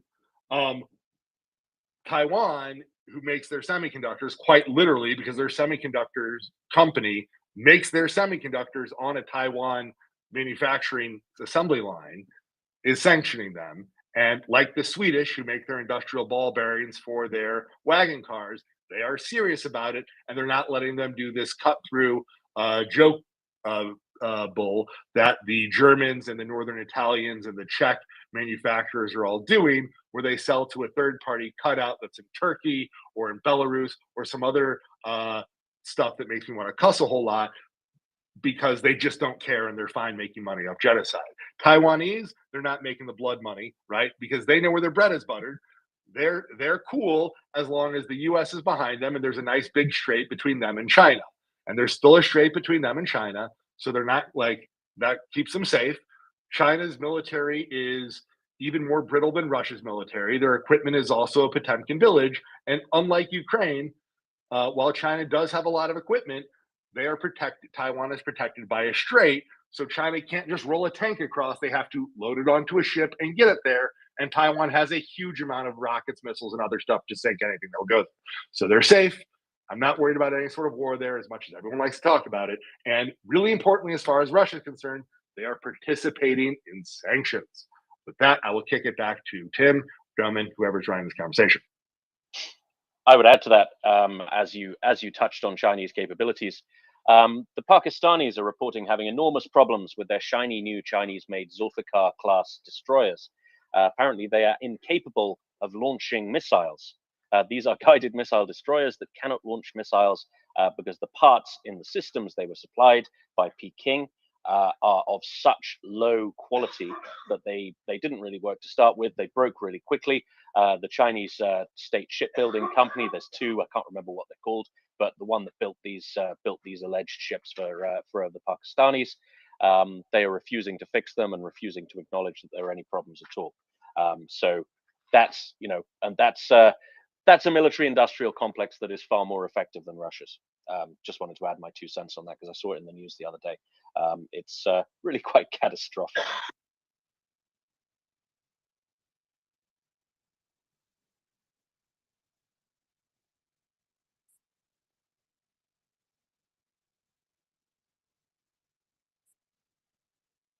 Okay, well, I guess I'll go ahead and speak to both Tim and Finance on that. Both excellent, phenomenal points on both of that. And both of you are absolutely right. You both of y'all and plenty of the other speakers, you articulate and can explain things in more in-depth knowledge than most other people can. And I love that you can do that, because that it cuts like a hot knife through butter and getting to the point, into the real things that, the point, the crux, the juxtaposition, I guess you could say. And it's a very real thing. And what Finance was saying is about, like, I agree. I'm not too worried about a war going down over, the Taiwan Strait or in Taiwan. And everything that you just said is tantamount to that. It's very true. And the thing about it is that I kind of wanted to kind of make like a little bridge statement here, is that with the culture of like Russia and China as well, is my question is what is going back to the military industrial complex of both Russia and China and these issues that are, essentially that they're facing and many other levels that is plaguing them, how is that going to hinder them in the long run into their interest, especially in the war in Ukraine, or to their interest in invading Taiwan? And I'm asking that not only based off what you both have said, but thinking long term. And I know that's a speculative question to ask, but I just kind of wanted to get more like insights into how, especially for the listeners, like how bad is it really that everything that y'all just said is really an issue that's not really dived into as much, and also how could that plague cybersecurity? Because a lot of semiconductor and cybersecurity and these things like that, you need computers to do all these things. So how could it get worse in the long run? Thank you. That's my question. I'll leave the cybersecurity question for somebody who knows a lot more about that. Ditto the semiconductors. What I will say is the proof is in the pudding, right? Look at the performance of the Russian army in Ukraine. Russia, theoretically, a very powerful country on paper. They have big, spiffy military parades in Moscow. They've got materiel allegedly coming out of their ears. They have catastrophically failed to take down a theoretically far inferior armed force. Those are the armed forces of Ukraine. Theoretically far inferior. This is the wages of having a military-industrial complex that is absolutely riddled with corruption and incompetence. They cannot make effective equipment. They cannot run an effective armed force. They are not organized. They cannot be guaranteed. They cannot have any confidence that equipment is being delivered, that equipment is actually effective, and this has a profound effect on their performance on the battlefield. The systems they thought would work did not function. We've seen that hundreds of times in this invasion. The units they thought they could have confidence in, such as the naval infantry, such as the VDV, the airborne forces, proved to be paper tigers. The long-term effect of this is if you have a political and military system that's fundamentally built on lies and dishonesty and wishful thinking, then you cannot expect it to have an effect on the battlefield. And you're reduced to waging a kind of crude imitation of war, in which, as Finance said, you can build lots of crap artillery and you can fire lots of things that go bang in the vague direction of the enemy. And that's really the only play you have. And it's not a recipe for success on a modern battlefield. So that would be my answer. I'll leave the really techie side to somebody who knows more about that and the cyber side, because that's not really my area. But if you want to know what the long-term effects are, just look at how Russia is performing in Ukraine. And there's no reason to suspect that China would do any better, because the People's Liberation Army is fundamentally not an army. It's a business. It exists to enrich its officers. That's what it exists. There were reports, there've been reports in the last couple of years of an undercover journalist in China trying to get a commission in the People's Liberation Army for his fictional son. And, he said, well, that'll cost you $16,000. Otherwise, we're not commissioning it, right? Because it's a business opportunity. That's why its hierarchy exists. It doesn't exist to fight and win. Exactly. Exactly. That's what. Sorry. I'd like to pass this over to Alex, because he knows a heck of a lot about this sort of thing, and he's got his hand up. Alex, welcome up. Yes, I've got some terrible background noises, so that might have been a bad idea.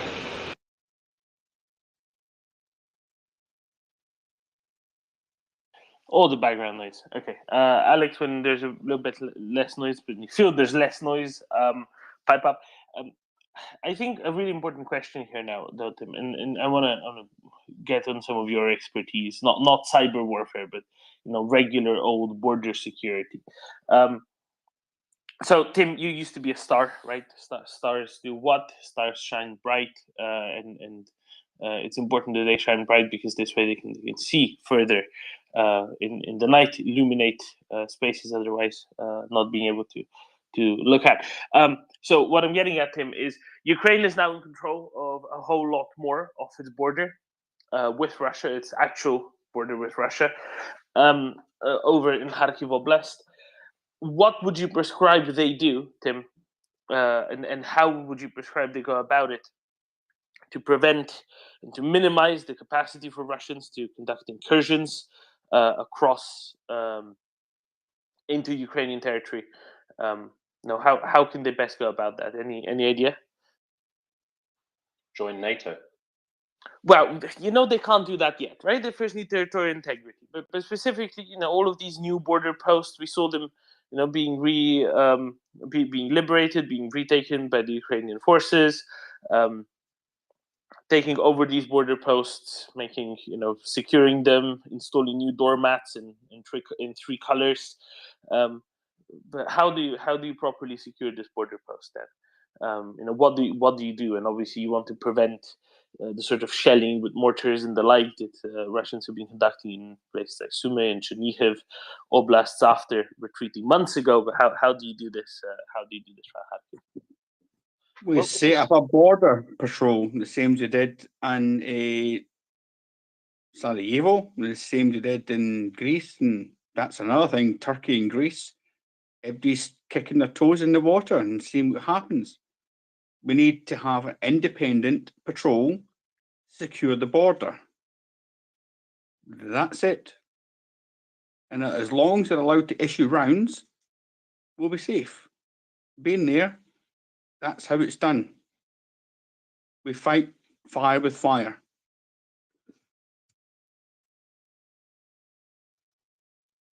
I think, I think Mike raises a good point there. I think one of the fundamental issues that Ukraine will have now is the same issue that plagues the Russian political imagination. It's the question of border security. How do you stop such an enormous border from being essentially porous? And there's no easy answer to that. In fact, I'm not sure there is an answer to that at all. It's going to be a very, very labor-intensive thing, border security. It's okay. I mean, there are technological solutions you can use. You can use surveillance equipment. You can use sensors, things like that. But ultimately, I think it's going to be an enormous challenge, and it's going to be enormously labor-intensive for Ukraine to secure that border. And I think, I'm speculating a bit here, but I think one or both of two things is going to happen when this war is over. It's going to be international assistance in securing the border. So I would expect Ukraine's allies to jump at the opportunity to be assisting Ukraine in border security, be that with technology or surveillance support, or perhaps even boots on the ground. I would also, the solution ultimately, I think, has to be political. We had a number of who was, I can't remember exactly who came out and said it. Was it President Zelensky who said that part of the political settlement needs to be a demilitarized zone on the Russian side of the border? Was that President Zelensky, Dermot? Did you hear that one? I think so. Yeah, Yes. I don't know how politically realistic that would be, but it's certainly one solution, and I think it's probably going to be the only solution. I think this is going to be a festering wound, and I'm not sure that, short of very, very manpower-intensive patrolling, I'm not sure there's any foolproof military solution that's going to solve this. Honestly, that would be my take. But let's go to a far more experienced soldier, John. No, I'm not sure that's true, Tim. But either way, you're dead right about ultimately this has to be underpinned by a political solution. But even failing that, you need blanket surveillance in depth of the other side of the border, and you do it by means of intelligence and a huge increasing counter battery capability, so that if there's any movement on the other side of the Russian border that looks suspicious, you're well prepared in advance, one step across the border and it gets malleted, and then I would then go back up and mallet the place that they came from. I think we have to have an acceptance that Russia will potentially need to be hit over the border wherever and whenever they attempted to cross the border illegally. But you know, that can be sustained for as long as is necessary, to be honest. But you're right. Ultimately, it's political. It's Russia accepting the fact that Ukraine is Ukraine, not Russia, and we can't go there anymore. But if we do go there, these are what the consequences will be. And you know, we just keep pouring in the rocket artillery. We give them the aircraft. We give them the new and the better drones, so they can surveil that area in depth. And basically, you know, something akin to the Rivet Joint capability that they can use from, but well within their own territory, but have a very clear picture of what's going on in Russia. But yeah, I mean, you can't secure that border with, you know, roving patrols of 3 guys in a Land Rover, etc., driving up and down. It's not feasible at all. You've got to do it through intelligence. Absolutely. Thank you, John. I wouldn't disagree with any of that. Decoding, you're jumping up and down. What's up? Oh, I didn't mean to jump up and down, but yeah, I've been to all of the border posts all around what was government-controlled Luhansk. So it's quite clear where people can cross over and where they used to, you know, villages were split, and where in the past children would go to school in what is now the Russian Federation. But from 2015 to February 2022, and I believe this because I used to patrol these places, there was no casual crossings between Russian villages on this part. So this is the very east of the country, and if you look at a map of Ukraine, you'll see this kind of peninsula or reverse salient sticking out into Russia. And all around there, I've traveled all around there 1 million times, and the distances are huge. It's impossible to collect any, you know, we knew the Russians were collecting forces everywhere. And the villages, even 2014 to 2022, they know everything that is happening. They see everything, they feel everything. They can smell a Russian from 1,000 meters, and we wouldn't see the difference between them, but they know who's Russian. And what's a big change now is two big changes now, which I foresee. And to be clear, every villager knows who are the potential collaborators all across Ukraine. You know, they all have a sense immediately who would be one. We also have the case that the actual potential collaborators have been flushed out and are now in the shit. So you now have villages, and this will include in Luhansk and Donetsk when they're retaken. You now have villages around the border land that know that there's no support for Russia anywhere, I suspect, in any of these places. There was little enough between 14 and 22, and now there's going to be zero. A fly won't come across those borders without people knowing. And I know from even February 2014, there was people in cities in now occupied Luhansk who spotted what they described as foreigners coming over the border and setting up camp, who turned out to be Cossacks from Rostov, who were the expeditionary force to foment the rebellion. And these people fed these are just ordinary civilians, ordinary government workers. These fed their intelligence and their early warning to the what became Pravy sector in April of 2014, but to the football clubs in Kyiv, who, as we all know, then arranged the first volunteer battalions around April 2014. So if that happened then in 2014, that, as they say at Cambridge, a fortiori, to even greater strength, this will be happening now. And so the primary protection for the borders will be the communities and the villages. On top of that will be, of course, all of this remote surveillance technology. And in the same way that villagers now have this will, this volonté to spot any interlopers, whether singly or and we can see any battalions or anyone coming across or gathering as we did before. No one's going to give them the benefit of the doubt.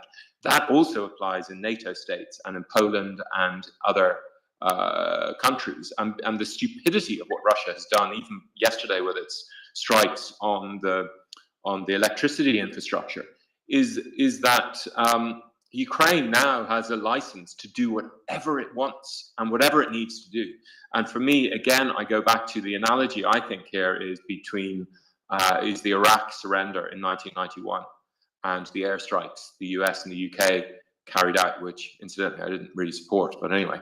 But Ukraine will be able to do that all the time if necessary. And the Russians, I don't think, will stir by the end of this.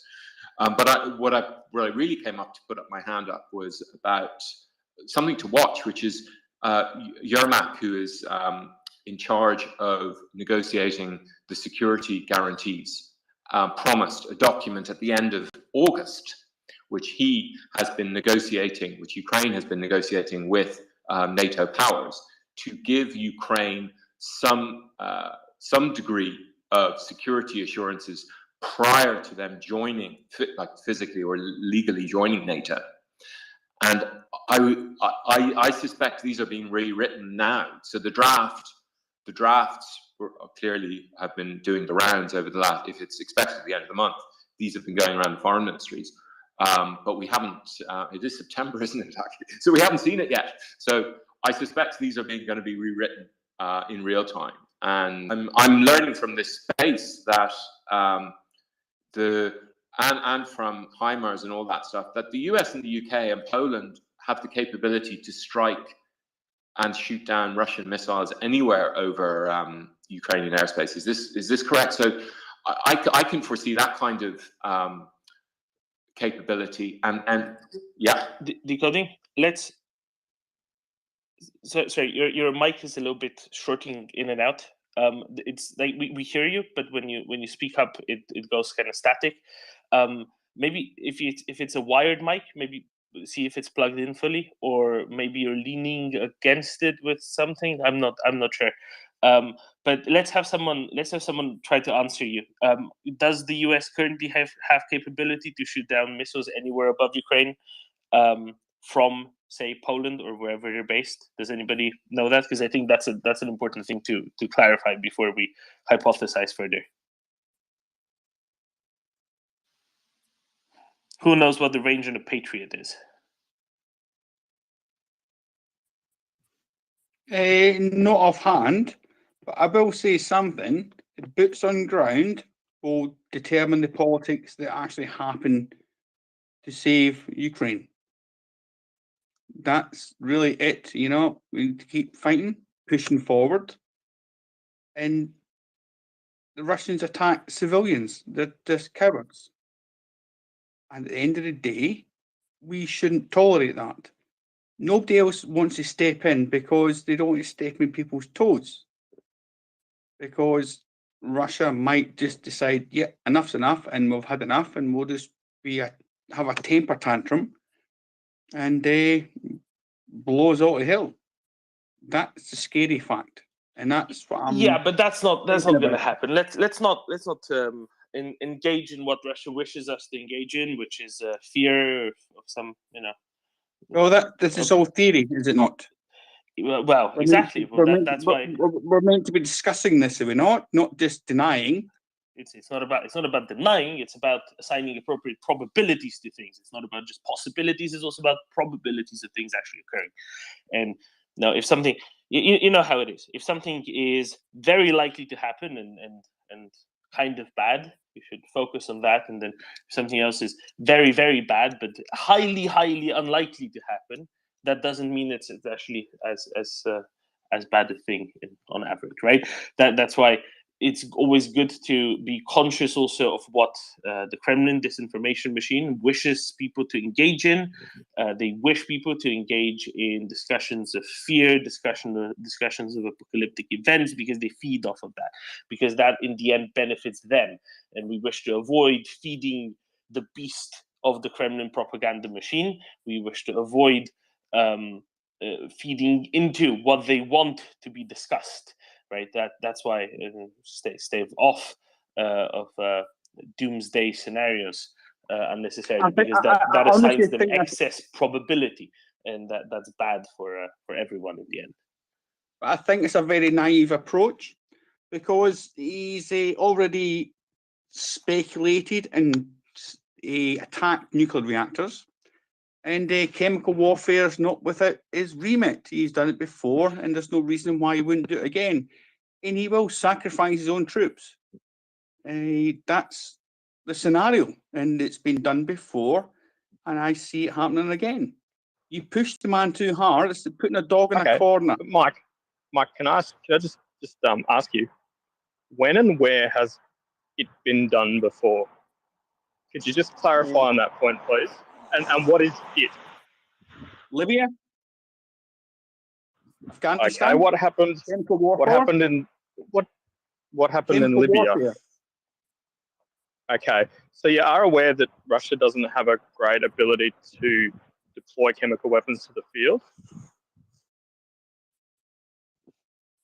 So they basically they scrapped their large-scale deployment systems way back, and they switched to assassination methods. So their chemical warfare units, like their military, that's mainly focused on developing and producing compounds that can be used to assassinate individuals. This is a priori fact, right?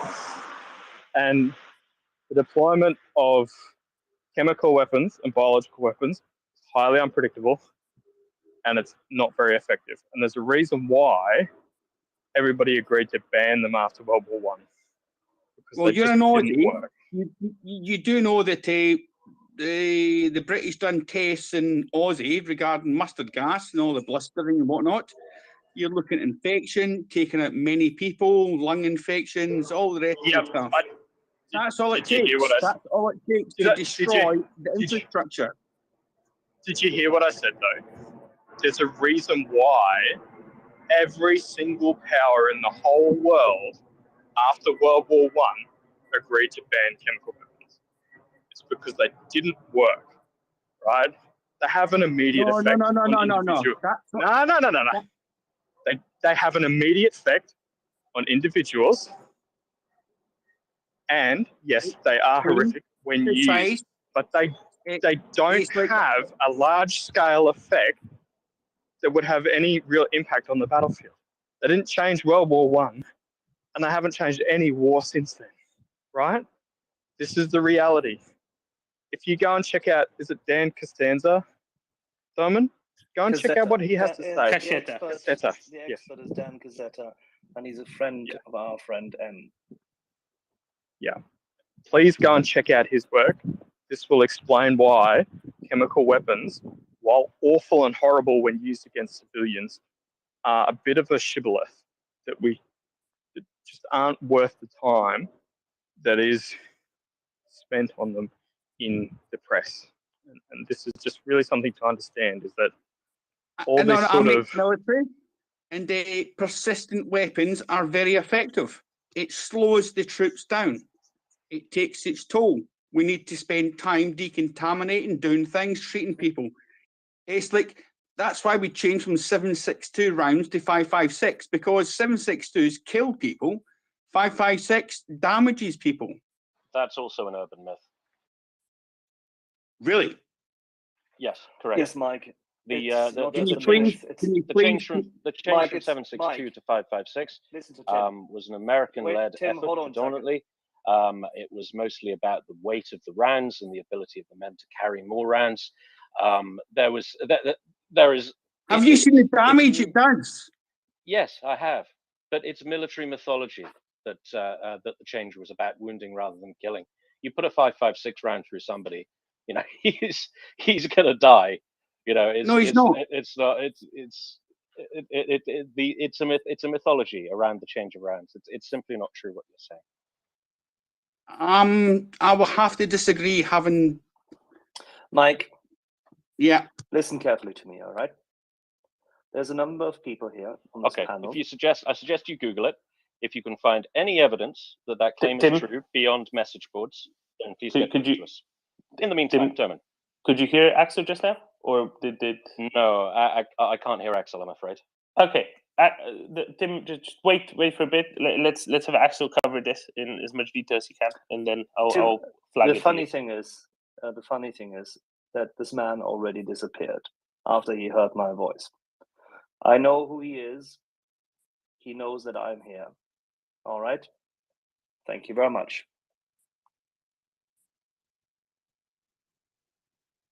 Okay, Tim, I hope you heard what Axel had to say just now, because it's funny.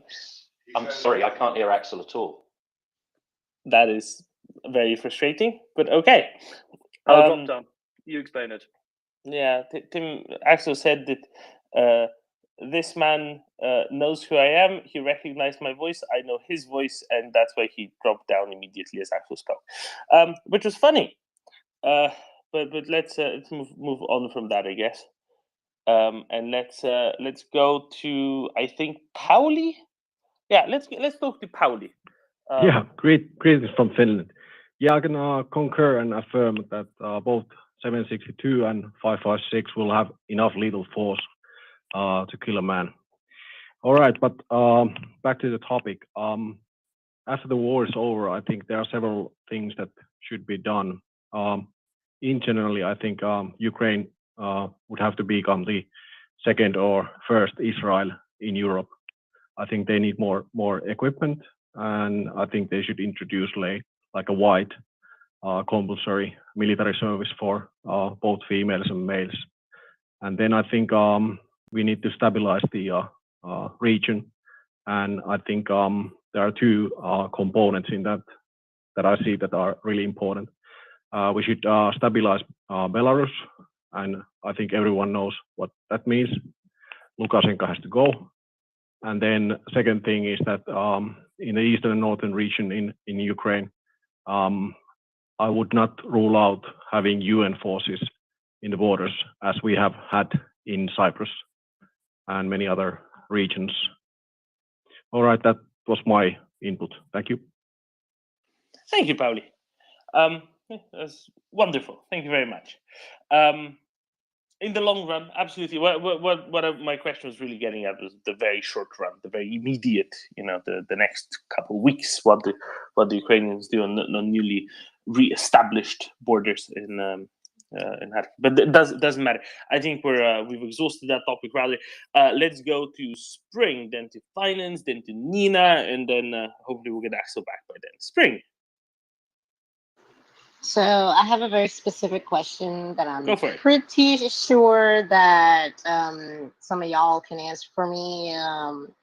So I recently made a tweet to someone about it was a tweet about a specific, I forget if it was 14 or 16 warships and with capabilities of cruise missiles still in the Black Sea. And I had tweeted a meme about his HIMARS time, the one with the cat. And then someone replied saying that it's too far away. So my question is when Ukraine takes back Crimea, what is the distance? Are HIMARS or ATACMS or other weapons capable of reaching Russian warships in the Black Sea from the far reaches of the Crimean Peninsula from that distance? And to answer, I forget who asked it. The question earlier was about Patriot missiles. It's about 43 miles on the imperialist system, and about 69, 68, 60, maybe 70 kilometers range. So yes, that's my question. Thank you, Spring. So basically, in other words, right, there's no way you can cover all of Ukraine from Poland with Patriot batteries. That's the important. That's the key thing. Far from it. Thank you, Spring. What's the reach of harpoons and the like?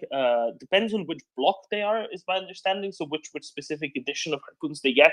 But from Crimea, they could basically cover the entire north half of the Black Sea. So once Ukraine retakes Crimea, the Russian Black Sea Fleet is even much more neutered than it already is now. And you're right, Russia has a bunch of ships with cruise missile capabilities in the Black Sea. The thing is, they're apparently running out of cruise missiles. And at this point, I mean, for months now, ever since Snake Island has been liberated,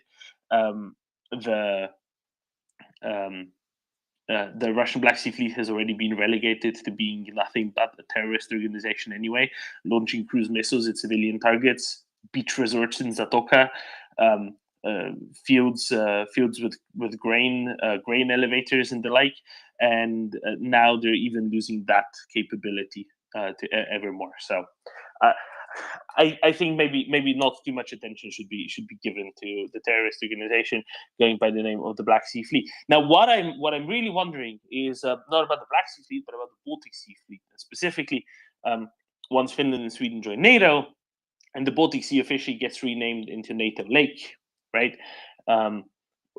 Does the Russian Black Sea Fleet, Baltic Sea Fleet, then have to be renamed into the Russian NATO Lake Sea Fleet? It's just my question. I think that would make. I think that would make it fair. I also believe like the connection. This is just my own opinion. I not only would it be fair, it would be reasonable and appropriate. The waters surrounding, especially going to Kaliningrad, and with Scandinavia and like the Baltic Sea Fleet, it just makes sense. I mean, it just makes sense. And whatever, like it. Here's the thing: is that if the Baltic states, Eastern European states, and Scandinavian states, especially in the waters up north, up like is specifically where I'm talking about, if they're really serious beyond just sanctions and just showing a show of force and just really getting serious about like their sort of reaction to what's going on in Ukraine, especially just not even, it doesn't even have to even be Ukraine. Of course, that's one element, that's one factor, but also their collective history to the Soviet Union and Russia as being an aggressor and all the threats that their pundits have made and the Kremlin has made. It makes sense to cut Russia off. And that's just my opinion. That's just my 2 cents. I concur, and I'll give you a little bit of good information. About a month ago, Estonia and Finland decided to invest heavily in anti-ship missiles that are going to control the Gulf of Finland, cutting off one bit of, another bit of Russia from real access to the high seas if need be. So yeah, good news. I will also note it's not just the Scandinavians; it's also the Finns who are not technically in Scandinavia, but instead in Finnoscandia, because we have 2 Finns in the panel, and they would be onto me if I wasn't getting all the facts straight here. Right, Binance, go ahead. Yeah, I have a serious question, so please don't. And I'm trying to ask this. I don't want to hear any, silly nuclear ramblings or whatever. So at the rate Ukraine is going, they will be liberating all the square miles of Ukraine territory, Crimea, Luhansk, and Donbass. Hopefully sooner rather than later, because all those people need it. But then we still have the problem that Russia may not come to the table with a reasonable peace offer, like, okay, Ukraine is Ukrainian, and we will return your people. And Ukraine might want to demand, say, at least the return of their people, which is I think a reasonable thing for a leader to demand in a situation where his army is triumphant. And Russia might just still do things like shoot at Ukraine because they're Russia. What in the world are Ukraine's like normalized, like what the hell do they do at that point? Tim, that sounds like a you kind of question.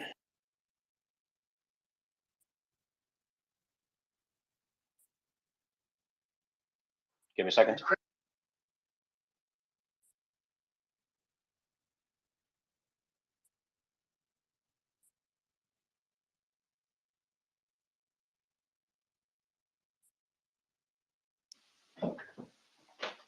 Sorry about that. I was just distracted for a moment. In terms of what, sorry, I'm just going to mute your mic, Finance. In terms of what Ukraine can do next, I mean, it comes back to the border security question, right? If there is no incoming political solution, then the Ukrainians are going to have a very intensive job protecting their eastern border.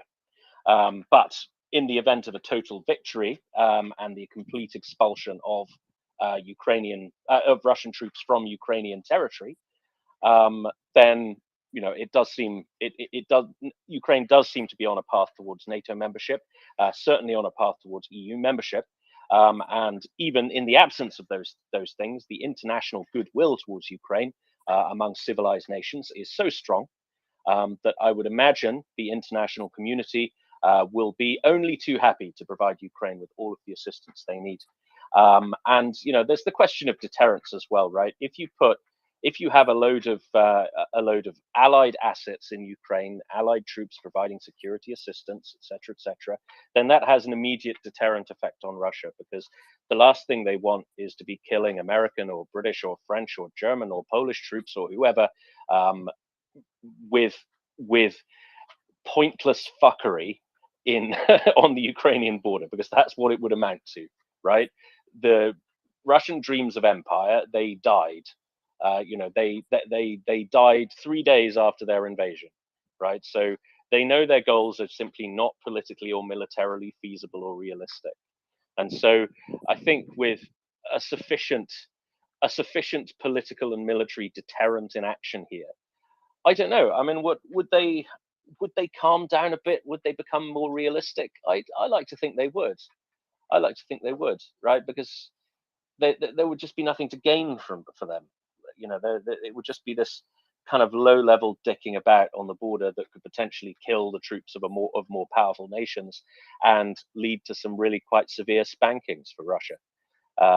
And I think as well that another key weapon we have in our arsenal is the sanctions, right? So the easing of any sanctions we have on Russia will be linked to their political behavior, and if the little green men phenomenon persists, then the sanctions will persist, and the sanctions will tighten, and Russia will be further and further and further into its miserable little hole, and it will not be allowed to emerge until it starts to normalize and accept that the countries on its borders are not its vassals. And I think a good lesson we have from this is in the Baltic states, right? We in the Baltic states, we have borders with Russia. We are members of NATO. We are members of the European Union, and the Russian activity on those borders. I mean, there's the slight stuffy occasionally. There's buzzing by aircraft. There was Estonian policeman was kidnapped on the Estonian side of the border a couple of years ago, and then exchanged for an Estonian traitor in a prisoner exchange. I don't know about Latvia and Lithuania. Maybe somebody from those countries who knows more could come up and talk about it. But the amount of Russian dicking around on the Baltic borders with Russia, I mean, to my observation, is fairly minimal, right? It's the odd incident every few years that is quickly resolved by political means. So I think being in a bloc, having powerful friends does help put Russia back in her place, and that is now the situation of Ukraine, and will be formalized as the situation of Ukraine when this war is completely won. So that would be my answer.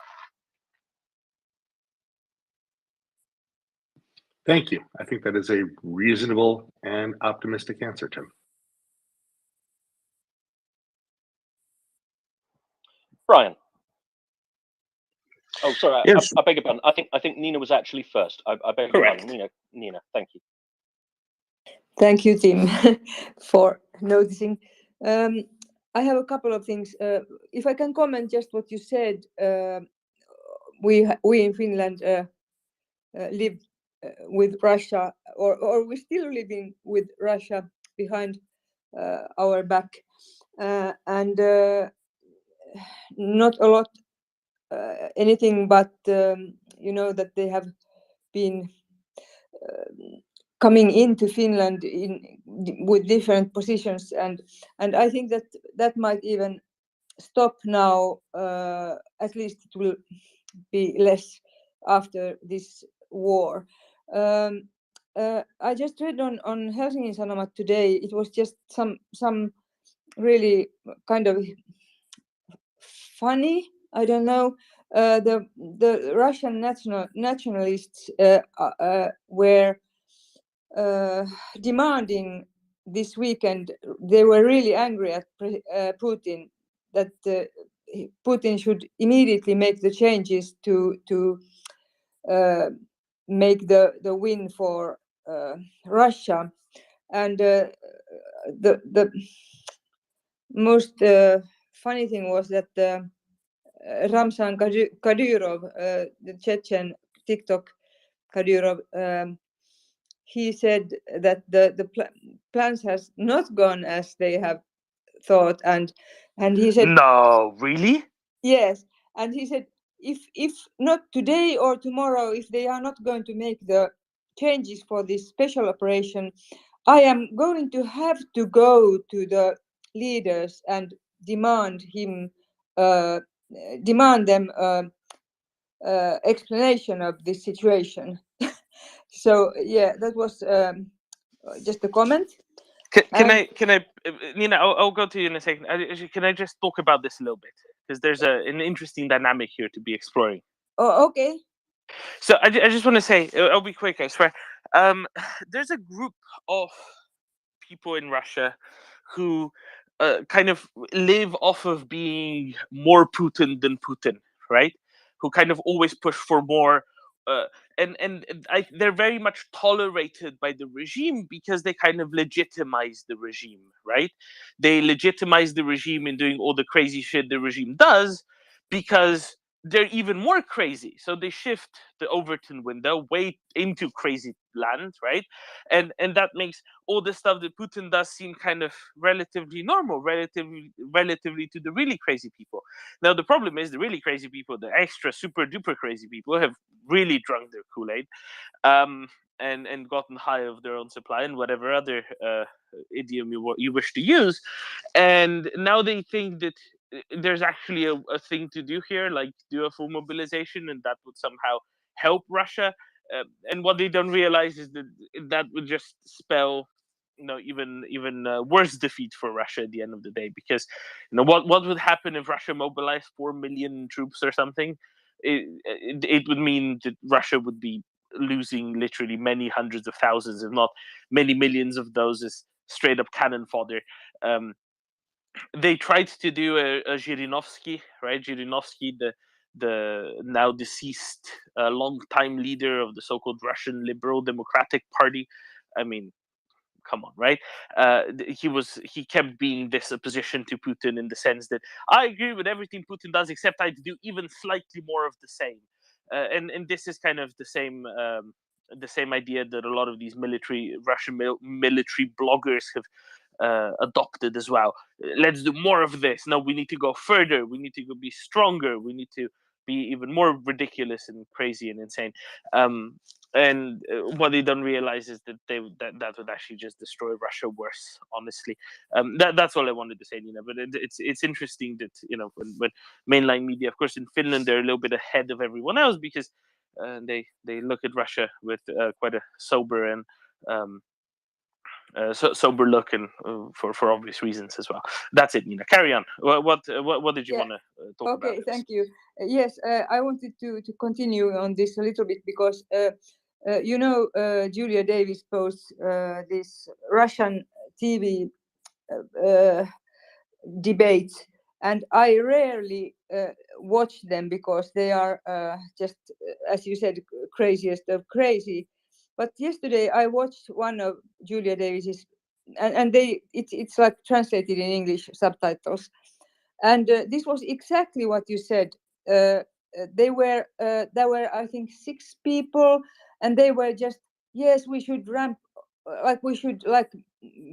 full mobilization. we should just do this and that. We have to do this. Is not like working, and it wasn't like it. They were genuinely like really like pumped up, like genuinely.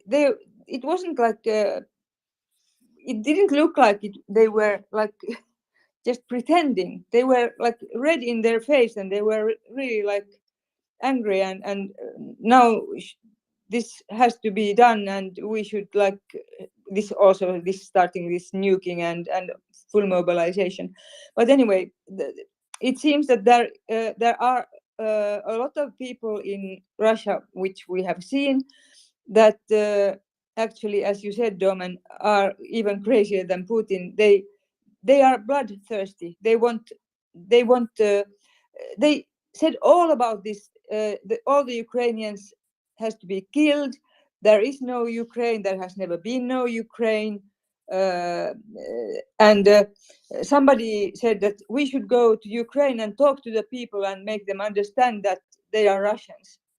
It was like completely crazy. But okay, I have a question here. What's going on with Zaporizhzhia? Does anyone know? I read Nothing. closed. Yeah, pretty much. So it's everything shut down to the best of my understanding, unless something's changed in the last few hours. Everything shut down. It's running almost certainly off of diesel generators. There's still a couple IAEA inspectors there. It's all fine. It's just getting blown out of proportion because, you know, there's a lot of very detailed reporting on it being generated by Russian wire services such as TASS, which makes it very easy for various Western media to very cheaply pick up on the story and say, TASS says, and they don't have to deal with anything else, and they can make a nice 3-minute segment about that. Whereas explaining how Russia completely collapsed around Izium and Vovchansk is a little bit more difficult for all the people who run various newsrooms, and therefore they don't really go into as much detail on that. Except obviously, as you said yesterday, Nina Helsing and Santa Martin Ule both did quite good segments on that, including with the friend of the space, General Pekka Toveri. Right, he's. Now listen to people like him. Listen to General Pekka Toveri. Listen to General McRyan. That's the sort of people that should be featured highly. And that's the sort of people that mainline media should be talking with, because those are serious, experienced military analysts who have done this stuff for decades professionally, and that's whom you should be talking with about these things, and that's whom you should have commenting on, say, the Kharkiv counteroffensive. And I commend, was it Ule that reached out to General Pekka Toveri again to have him comment on it? And that's, I mean, that is perfect, right? That's exactly the sort of person they should go to, and they did. And that's great. Yeah. Thank you, Dominic. I just want to briefly note here that Nina, that another person whom we should all be listening to, will be joining us here today in, what is this, 7.5 hours from now at 1 p.m. New York time. That's 6 p.m. in London, 7 p.m. in Central Europe, 8 p.m. in Kiev, in Helsinki. General Ben Hodges, retired Lieutenant General of the U.S. Army, formerly the commander of U.S. Army Europe.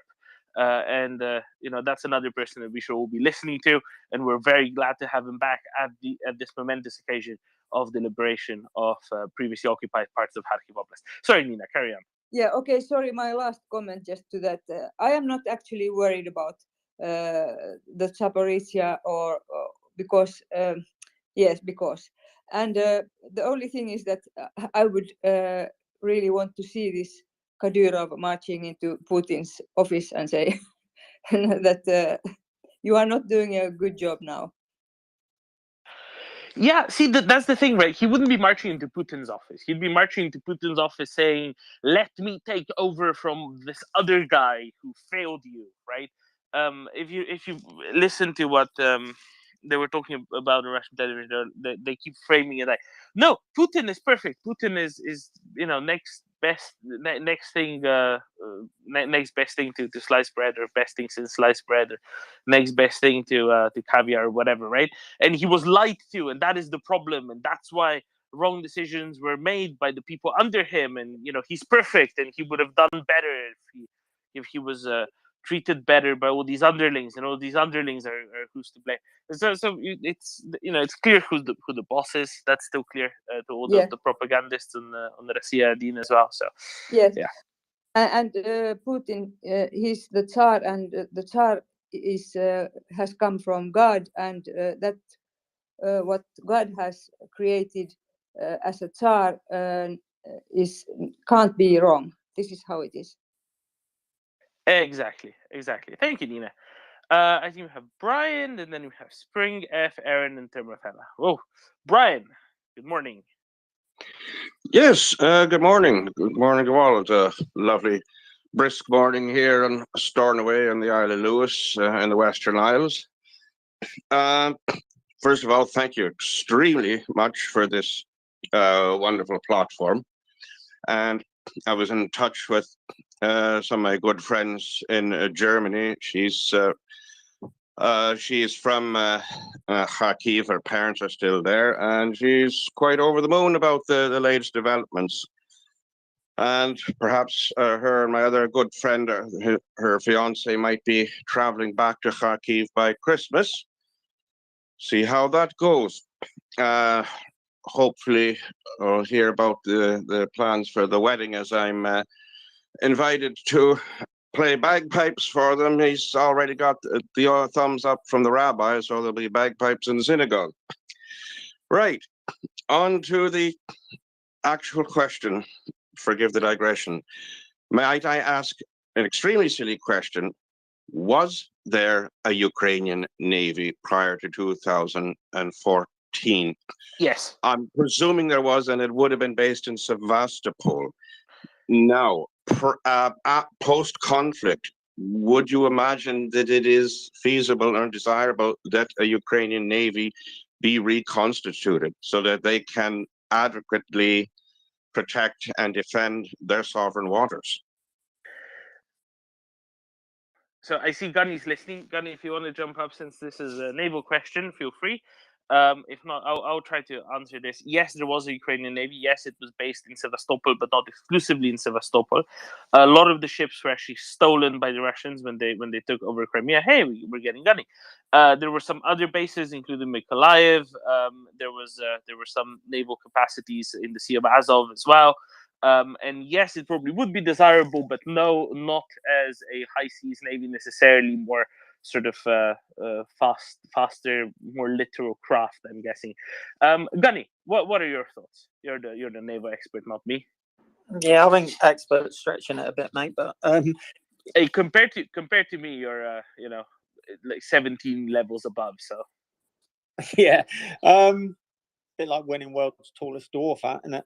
Well, it depends what the Ukrainian Navy of the future want to do. Does it want to be a Black Sea orientated force? If it does, I would suggest mine warfare vessels and vessels that are good for littoral combat. So something maybe along the lines of the US LCSs. They've got a bad reputation, but the American Navy works their platforms very hard. The Ukrainian Navy wouldn't work them so hard. So with some refurb, I can see there might be some longevity in the hulls, fairly small. You can pack quite a lot of kit onto them. You only need a small ships company. That's one of their problems, is manpower. But you could probably retrofit them. There are going to be some LCSs coming up for sale in the future. So Black Sea orientated, that kind of thing, enough to defend the coast in conjunction with anti-shipping missiles based on land. Do the Ukrainians, when they're in NATO, want to be giving us an escort ship for HMS Queen Elizabeth or something like that? In that case, they're going to need frigates, a force projection capability. Well, not force protection, but the ability to really cooperate with us. And for that, they'll need frigates, probably not destroyers. It's going to take a long time. Will they want submarines? I think that's desirable, but building a submarine force from scratch, you're talking a decade for it to be a competent force. So And there's going to be a lot of defence priorities, aren't there? So I suspect Army and Air Force will probably take the lion's share. What naval force? Probably a littoral combat force to start with, and then hopefully it would be nice to say in 10 years' time we'll see a Ukrainian frigate working up down at Flag Officer Sea Training in Plymouth, and then deploying with one of our aircraft carriers or an American aircraft carrier. That would be fantastic. And Gunny, basically, it's not a high priority, right? That sort of stuff won't be a high priority. The first priority will be air defenses, Air Force, formalizing, I guess, optimizing the land army, and then the littoral stuff and all of the other stuff will come later when it comes, right? Like frigates and submarines and the like.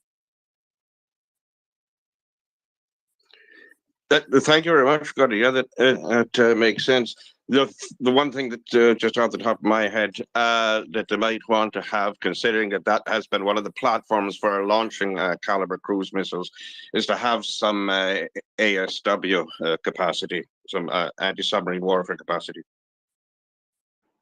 Yeah, I mean, you could do that. Maritime patrol aircraft. I mean, would the Ukrainians benefit from having some Poseidons, the new big P8 maritime patrol aircraft?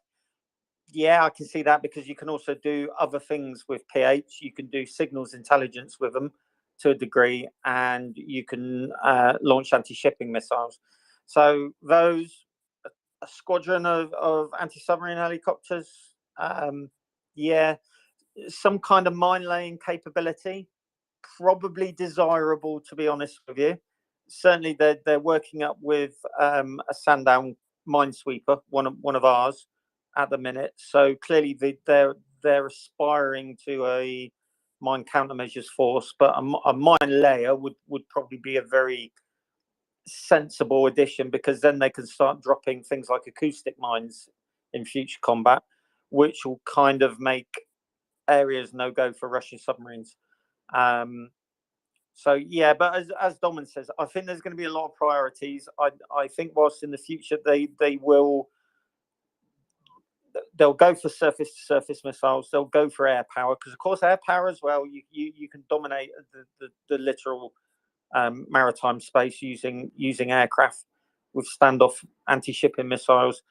And then I think once they're settled down, once the economy's back up, they'll probably look at defence spending, and they'll probably go, right, now is the time. Seeing as we're now in NATO, do we want? It'll be more than one frigate. There's no point in having one or two.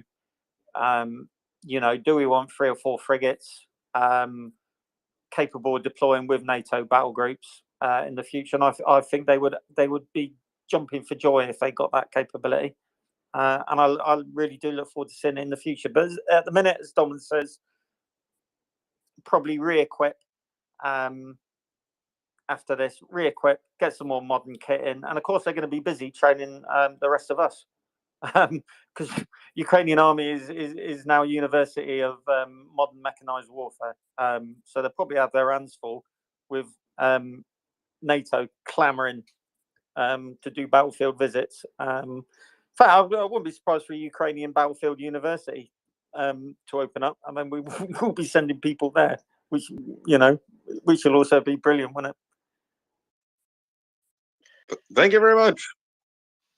Thank you very much. See, it's good to discuss these things appropriately and well, and yeah, I think priorities are the operative term here. Just Dermot, just before we move on, finance wanted a word on this topic. Finance. Yeah, on the word priorities, when it comes to actual systems, I know jack off. Leave that to the experts like Gunny here, or Tim, or our other actual veterans. But I have spent some time looking into when you pay for stuff and the cost benefit analysis of what you pay for. And, buying a big old F-off aircraft carrier is probably not going to ever be in Ukraine's interest, because, well, they're a land-based country with only 44 million people. Only. I mean, it's a pretty big population, but it's not the biggest. And let's face it, their main enemy isn't Greece or coming across the seas. It's Russia, who isn't going to use sea power to take them out. It's going to come across with a bunch of tanks, little green men. We've seen what this looks like, artillery. So what the general sort of thing here to build is what's called the regional fleet, right? A handful of small littoral fleets, things that can do a lot of damage if Russia does bring in their destroyers, does bring in their subs, anti-sub, the things that Ukraine can build sort of on, that are cheaper, smaller, faster, can park in the port, doesn't have projection capabilities much outside their own waters because they don't need them. They just need to protect against one massive jerk off who's next door, and they need enough Navy for that, basically, and they don't really need much else, and that's just great as long as they're great at all the other stuff, and their defense capabilities are fine, and that can be done for relatively for significantly lower cost than having a cruiser that can come join us over here in Portsmouth or something. Portsmouth, Hampshire, or Portsmouth, New Hampshire? Yes. Very good. Okay. Spring, go ahead. I'm actually having headphone and audio issues real quick. If you keep me on as a speaker, I'm gonna fix it real quick. Just come back to me. You can move on to the next person. Thank you. Well, let's go to F in that case. F, Sunflower. Go ahead. Hi, am I audible? You are. Okay, thank you. Question for Tim. So, Tim, on border security, what do you think Ukraine's goals would be on Belarus, right? So would they want to see an agreement on a demilitarized zone, or probably some political solution? Thank you. I think in my albeit inexpert view, I'm not much of a Belarus watcher, but it seems to be the case that the security situation on the border with Belarus would be less acute than with Russia. Although Lukashenko is a Russian creature, he seems to be decidedly less mental, mostly because he is on thinner ice politically. Belarus He's also decidedly less. He just has less stuff. He just has less capacity to be crazy with. Absolutely, and that's another important point. But in terms of his, in terms of his political situation, he's a lot less cemented than the regime in Moscow is. Wrong country. Apologies. I wasn't about to say Lithuania. Honestly, Belarus is a far more Western-looking and liberal people. The Belarusians are. Than Russians.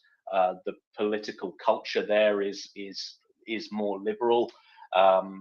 It's if Lukashenko holds on much beyond the end of this war, which I have my doubts that he will. Even if he does, I think Ukraine would have a lot less to worry about in that department. I'll leave it up to somebody else to give. Let's also note that there's quite a few thousand Belarusian combat veterans now who are fighting in Ukraine for Ukraine, who don't exactly like Lukashenko or any of his nonsense. Let's also remember, and when you said Lithuania, Tim, look at the coat of arms of Lithuania, look at the coat of arms of Free Belarus. What do you see on it? The same knight, the same Vitias, with the same shield, with the same double cross. Now there is a strong diaspora of Belarusians elsewhere who don't want Lukashenko to stay in power and who want to go back to Belarus and who want to, develop Belarus and change Belarus into a thriving democracy. So there's that as a factor, not just the thousands of well-trained combat veterans now fighting in Ukraine for Ukraine. But also let's remember that Belarusians, unlike the Russians, do not have imperialistic tendencies. They are much more, let's call it pacifist as a polity, right? They don't want to go out and seek war. And that's the big difference in Belarus and Russia. The Russian polity has imperialistic tendencies. The Belarusian polity does not. Belarusian polity is quite happy to just be in Belarus, be left alone, and therefore it does really depend, as Tim said, on what the political situation in Belarus will be afterwards. So I guess we'll have to see, but what is this? The urgency with which the border will have to be protected is quite different. Okay, let's run through the hands. Let's go to Aaron, and then to Termafella, and then to our Galatian friend. Aaron. Hey, thank you again, Domin. Я сейчас вам покажу, откуда в Беларуси. Gosh, that guy's an idiot. Anyway, I was wondering, do you have any updates on the rumors this morning of Russian units in Kherson negotiating surrender? Like, do you have any information on that, the scale of it, credibility, anything else? So credibility is quite high because, as we know, it was Natalia Khmeniuk who's the spokeswoman, spokesperson for Operational Command South, who was reporting on this in the first place. So the likelihood is quite high that it is exactly true. The scale of it, as you note, is unknown as yet. We are looking into it. I think it should be clarified in the next couple of hours of what the scale roughly is. But it's quite likely that the scale is on the order of 1,000 odd Russian troops. Those seem to be indications right now. Let's hold off. Let's not speculate necessarily and see. There was more founded speculation yesterday that Russians were constricting the front in Kherson on the right bank of the river in Kherson considerably, and that is a part of this whole thing as well, right? So we'll see. Hold tight. Join us back in maybe an hour or two, and I think we'll have a far more concrete answer for you then. If I can ask a slightly taboo question from you or Tim or finance, if you're a betting man, how much longer does the west bank of the Dnipro have? Couple weeks at most, probably less. Tim, finance, any guesses? No, let's stick with that. Who knows? I mean, if they're all gone by Thursday, I would not be surprised either. If there's a flotilla of inflatable alligators going down the Dnipro tonight, I would again not be surprised at all. I don't know what to think anymore after their very orderly retreat from occupied Kharkiv Oblast. I have no ability to be surprised by sudden developments anymore. Hope that makes sense. Right, Termafella. If you can put me down 2 people while I make this delivery, I'll be back in a second. All right, Daniel. Okay, first is grandpa still on power? I think is essential because I think 1991 vibes are too powerful. Second, did Minsk call Washington and Brussels? Was this time? And the third is a kind reminder to our Hungarian friends. Talking about independence of Transylvania at this moment is very inappropriate, and I recommend stop this shit. Okay, I'll work backwards. Yeah, what is Hungarian government doing? I think we need a new meme in that respect. Maybe Zoka can be so kind as to create one. What is this shit? Come on, seriously. They need to get to the program of not stirring up shit everywhere. It's beyond belief really at this point. Okay, what was the other thing? Has Lukashenko called Washington and London yet? Sue for a separate piece, is it? It is time. There were some suggestions last night that he might want to return an ambassador to Kiev. I don't know where that came from. I don't know if there's any basis in that. But if that's true, that's hilarious as well. Yeah, well, we will see. Is Putin still in power? I think technically yes. In practice, probably still yes. Will he be in a few days or a few weeks? Who knows? But at the end of the day, I think the important thing to note here is In Russia, it doesn't matter that much who is in power, as long as someone is in power. Still, I want to tell our friends or lobby in the United States, please stop dicking around Transylvania. Please stop this shit. You'll trigger Romanians so badly you cannot imagine. Even to see something like this in social media is highly inflammatory. And usual, you'll see official declarations, please stop. Declarations like this is not good for you. But the time is just awful. It's not the time to try something like this. Even a small declaration, even some fringe groups in Hungary. Please stop this shit. Please, I don't want to see about independence of Transylvania. If I hear this, believe me, all the people will rally against. All the people. So, And Daniel, it's not a joke. What's happening in Transylvania? Sorry, this is passing by Nothing. completely. Nothing. Nothing. It's just some bots activated and start discussions on social media. And in social media, people don't stay to look around. And at this time, to talk about this is like, you have a huge fire. Let's get some gasoline. Is not wrong. Is we have so bad relation diplomatically with them. Is I don't know how I can explain. Nobody in Europe trusts Hungary at this moment. Maybe Serbs, but it is no joke to talk about this. It's never a joke to talk about this. Not in Romania. Are you referring to agitation around Hungarians living in Transylvania? Just No, so we can understand the narrative being spun. no. Accounts from Australia and USA saying what happened in Transylvania. They want to be independent, and this reach Romanians. Romanians say, "What the fuck?" Okay, And let me try to clarify.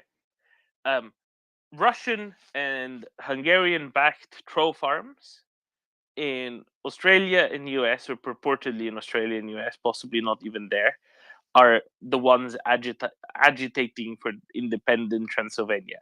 It's a complete. I mean, it makes no sense whatsoever.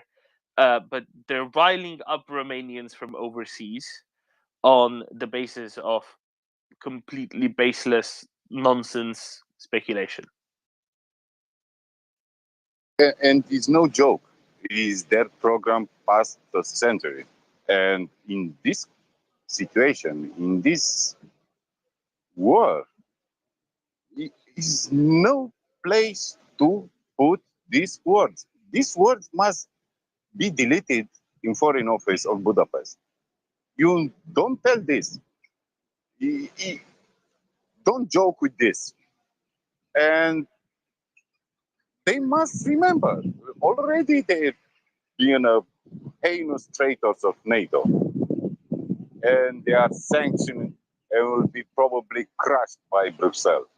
So don't joke with Romanians about Transylvania. Never, ever.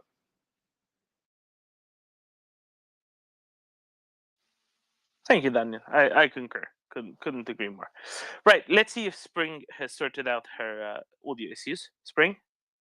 Yes, yes, I have. I tried to get on my desktop, and it's not optimized. As you know, Twitter Spaces isn't optimized still, but I have figured it out. Thank you for that. Where do I start? I was on a scramble to figure it out. So my initial question that I wanted to ask, and I'm sorry to kind of make the jump from a leap from the other speakers, is I wanted to kind of go back to the Baltic states, Okay, and where we move on from here, and the fact that can you hear me? Yeah, now we can. You dropped in the middle a bit. I think you might be having more serious problems Yeah, than we realized. I've pissed off a lot of vatniks on this app, so I might come back to me, and I'm gonna figure it out. I'm gonna do something. Thank you. Let's go to I'm sorry. to a different fella. No worries. Let's go to Thermofella in the meantime. Thermofella. Yeah, I'm here now. I'm all parked up. All very good. Yeah, it was to do with Nina's point about scaremongering and stuff like that. What I've found is, and what kind of makes sense to me anyway, it's generally civilians that get scared and fall for these. And I include myself in civilians as well, who fall for these the nuclear, the chemical weapons, all the general scare stories as well. Especially civilians who've got more skin in the game than your next civilian. So, for instance, if they've got families, big extended families, they're going to be even more worried about these things as well. So, it kind of reminds me of when I used to work on a help desk. So, and from your guys' point of view as well. So, when I used to work on a help desk and somebody'd ring up in a big panic and their printer wasn't working. And then when I first started doing it, it would be like, yeah, you go through and you ask them if it's plugged in, and they'd be like, yeah, of course it's plugged in, and blah blah. You ask them to check it and all. You kind of just walk them through it in a nice, calm and polite manner. But after you've done it for about 3 months and you're getting the same questions over and over again, then yeah, I found I started getting really kind of frustrated about it, even though they had a genuine problem, their printer wasn't working, but it was just the process of going through the same thing, explaining the same thing over and over again to them as well. Yes, we know how it goes, right? Are you sure it is plugged in? Have you tried turning it off and on again? Exactly. That's the first thing you say. But the thing is, it's trying to find a way of telling them these simple things without making them feel stupid. But sometimes it's the managing director's secretary that's phoning you up, so you don't really want her to tell her boss that you've been rude to her and all this kind of stuff. So we end up having these scripts written. So you end up with scripts written. You just go through the scripts on how to do it. So yeah, that's why when dealing with vatniks on the internet or on Twitter mainly, kind of, okay, you can't believe everything in their profile, but the ones that are just kind of your average civilian who doesn't know anything like that, they're the ones that you can really wind up from a psychops point of view. The military ones, though, well, they know the truth. They know kind of the chances of nuclear war and all this kind of stuff. So they're the ones that are kind of, I find, quite difficult to wind up and draw out. So that was just kind of my point on kind of who's more fearful and who's less fearful and kind of how to deal with them. I'm looking forward to Yehuda's update whenever he gets in. So I'll drop down then. Thank you very much, Thermofella. Yeah, could agree with that. Let's try Spring again. Spring, how's your audio now? Please, God, tell me you can hear me. Is it clear? Yes, we can. Go ahead. Okay, good. Go straight to the point before you lose you again. Right on. So my question was going to the Baltics area up there, the waters and the security of that area. Basically, oh man. So what Paul Massaro was saying, fuck. And now I'm basically going back to what we were saying as well, is that it just makes sense to kind of secure that area. My question is what is the opinion of everyone here that could speak on it? What are the chances that as the counteroffensives continue in Ukraine and the sanctions continue and the visa bans, continue and they continue to get tougher, what are the chances or the probabilities that security in those waters in the Baltics and around Northern Europe and Scandinavia could get tougher?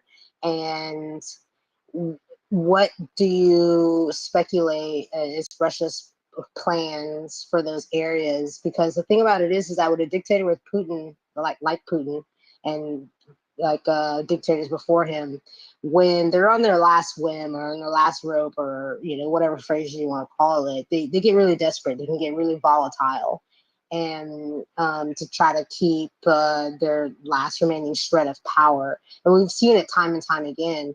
What is the probability that that y'all over there in Eastern Europe we'll see things escalating irrationally from the Russian side, especially with the energy and things like that. Because the thing with it is when you live in a Scandinavian countries or European countries, it's like, you know, 4 seasons and winter, you know, seasons and things like that. I've always laughed at the prospect that Russia is going to be able to just outright freeze, like Ice Age Europe, like the what's the little cartoon, the animated movie, the cartoon movie with the squirrel, Ice Age? Yeah, with the squirrel and then like it's yeah, with the whole nut thing and they're trying to crack it and all those things. It's like you can't freeze people out that you know, they go snowboarding or go skiing or you don't even have to do those activities. It's just like they know what cold is.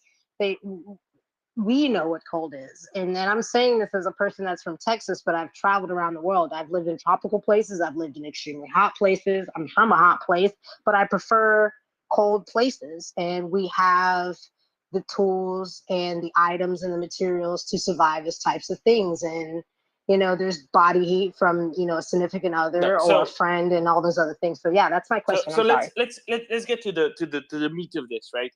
Russia will not be able to freeze Europe. There will be no new ice age because Russia is going to get cut off. That's not on the cards.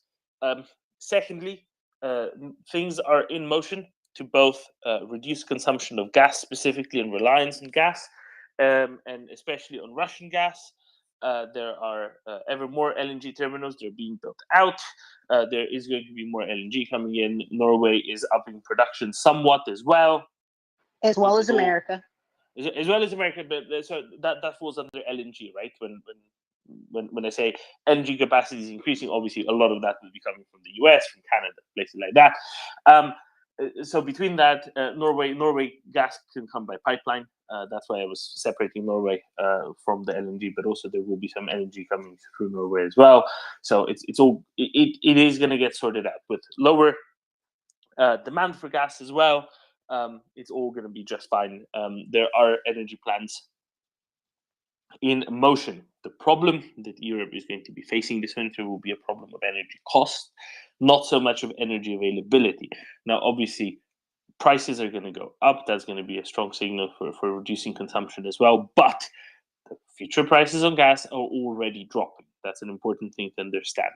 For the past week and a half, 2 weeks, the price, both the spot prices for gas as well as gas futures for coming months have been dropping because the markets have realized that there will be, more gas compared to gas demand than they thought, and that's because of this increasing, LNG capacities coming online as well. And there are also measures by governments, various measures by governments to prevent, highly excess energy prices slowly coming in. That's coming in on a country by country basis more than anything else, and that will alleviate those problems as well. So Russia really doesn't have the stick they thought they had. They did try to make their stick as big as possible over recent decades, but their stick is much smaller than they thought it is. And by the time we're in this sort of time next year, their stick will have really been reduced to the size of a toothpick. And that's very important to understand. Tim, is there absolutely is there some contextualization here, details that that I forgot, Tim? No, I think that was fairly thorough. I just wanted to one thing you said, Spring, really jumped out at me.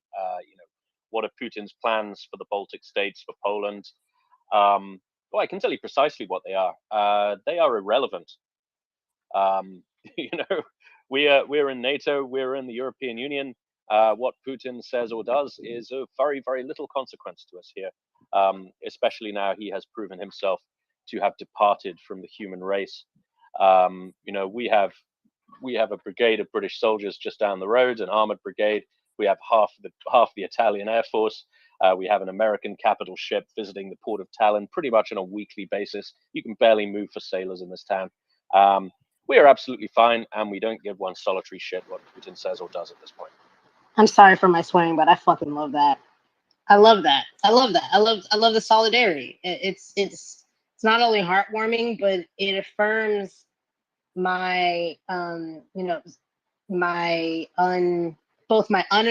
uninformed suspicions and my informed suspicions, because the thing about it is like nobody really knows everything about everything, and that's just the fact of the matter of being a human being. And one of the things I would also like to add or ask is, does anybody have an actual list of the current up-to-date liquid nitrified gas that has the potential to be of service or aid the European countries and where it's coming from? Yeah, let me help you there. So when you say has the potential to be of aid, you mean how much gas is there not in or coming from Russia, correct?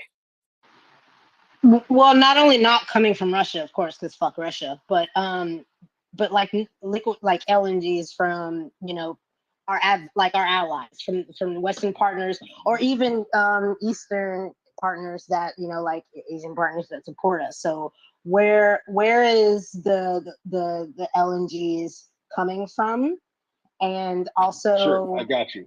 You know what I mean?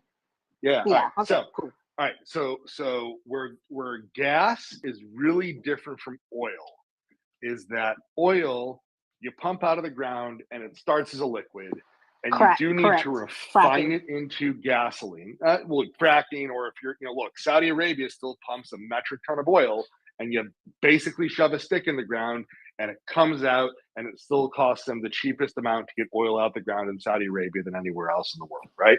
Exactly. Compare And they that to destroy the earth. the expensive rocky formations or the tar sands of Canada, and that's where you need fracking and other high, expensive, technically difficult procedures to get that oil out the ground. Either way, once you get oil out, it is a liquid. You can just shove it in a barge, right?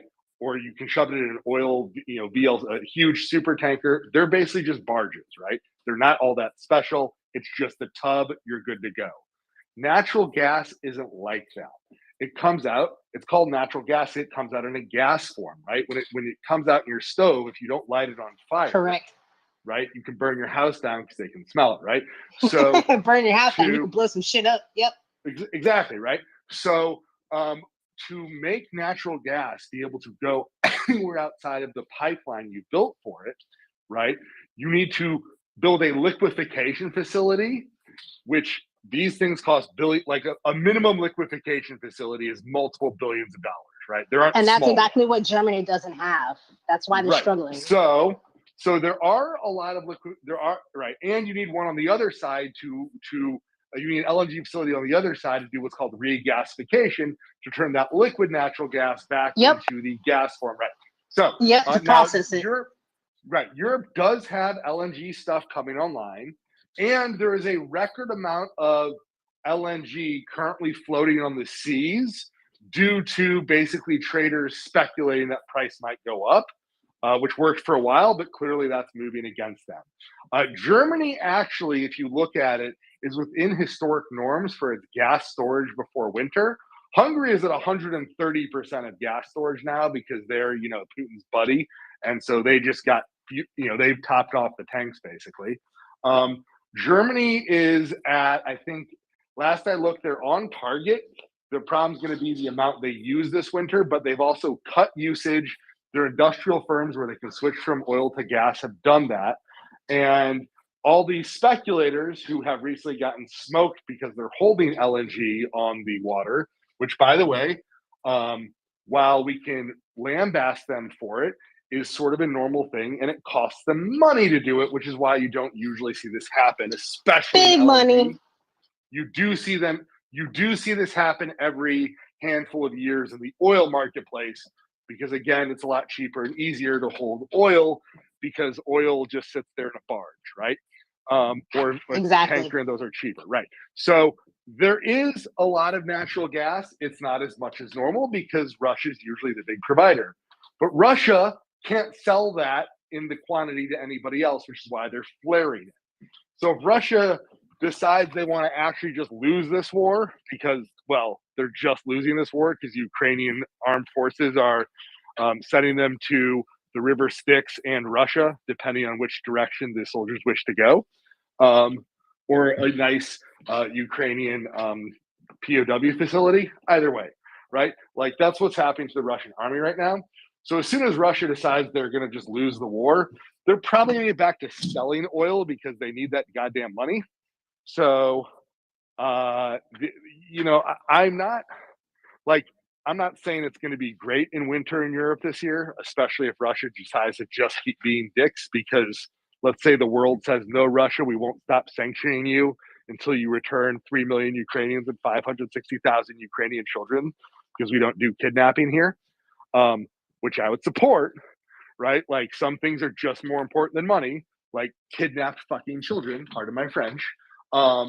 So, you know, in that case, it's going to be a rough winter here in Europe, but prices have come down. There is enough natural gas to make it through winter, even if Russia decides that they're not going to sell any of it, but it will be a bit more expensive.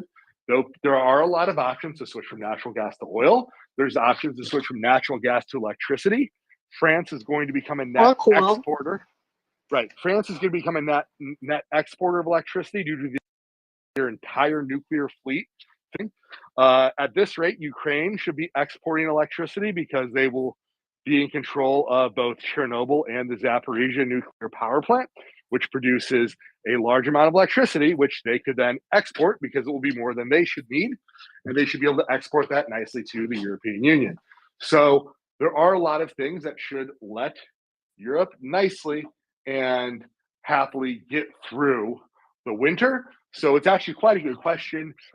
Look, it's one of those things where part of the reason this happens is this is where markets work, right? Everyone in Europe, absolutely, like when this is really bad, so people change their decisions, right? Businesses whined because they want a government to give them more money. But if you just skip like what they whined about and looked at what they did, they switched where they could from natural gas to oil. Businesses decided to, you know, people who were smart have bought the area heaters that use electricity, or have switched to electrical heaters instead of using natural gas heating.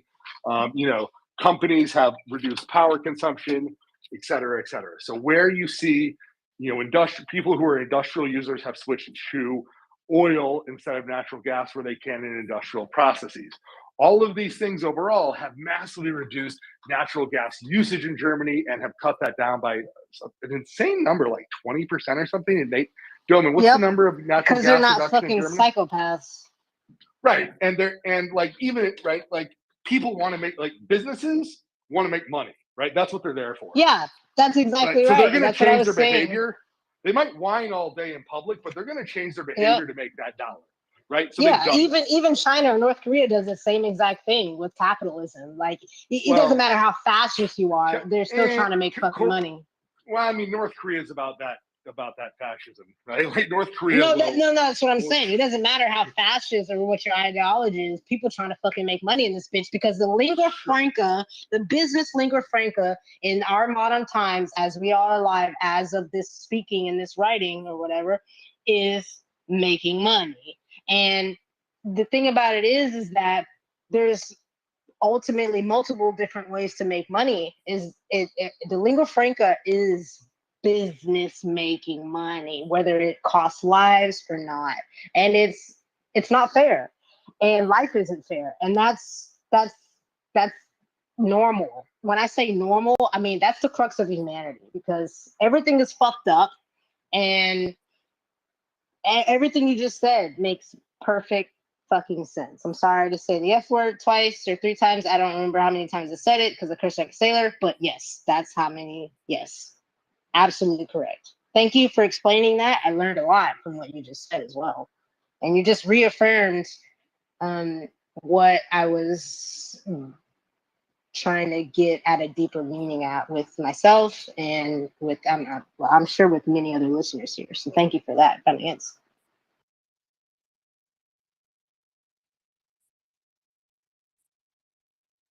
Also, I have another question, if that's okay. Or should I go to the quickly, please, Spring, because we've got a few hands up. So just one more question, and then we'd like to move on. Thank you, Spring. Okay, cool. So My quick question is, what has happened to countries? And I know what has happened to it, but maybe the other listeners might not. But what has happened to other countries where refineries, LNGs, and what happens to countries that can't really process or get energy as an all-encompassing word to flow through the country? I mean, I know personally that it's not good. They fail, but yes, I think people would want to know what happens to a country that starts off in the beginning of doing well and promises all these energy capabilities and then doesn't deliver because of failings and corruption all in the middle. And I think that's what we're seeing today, because Russia is also, it's kind of a gas station, but at the same time, like we've seen the same thing with Venezuela. So my question is basically, like, can anyone or, finance speak on what happens to a country when you can't properly utilize the effective management of your energy capabilities and imports?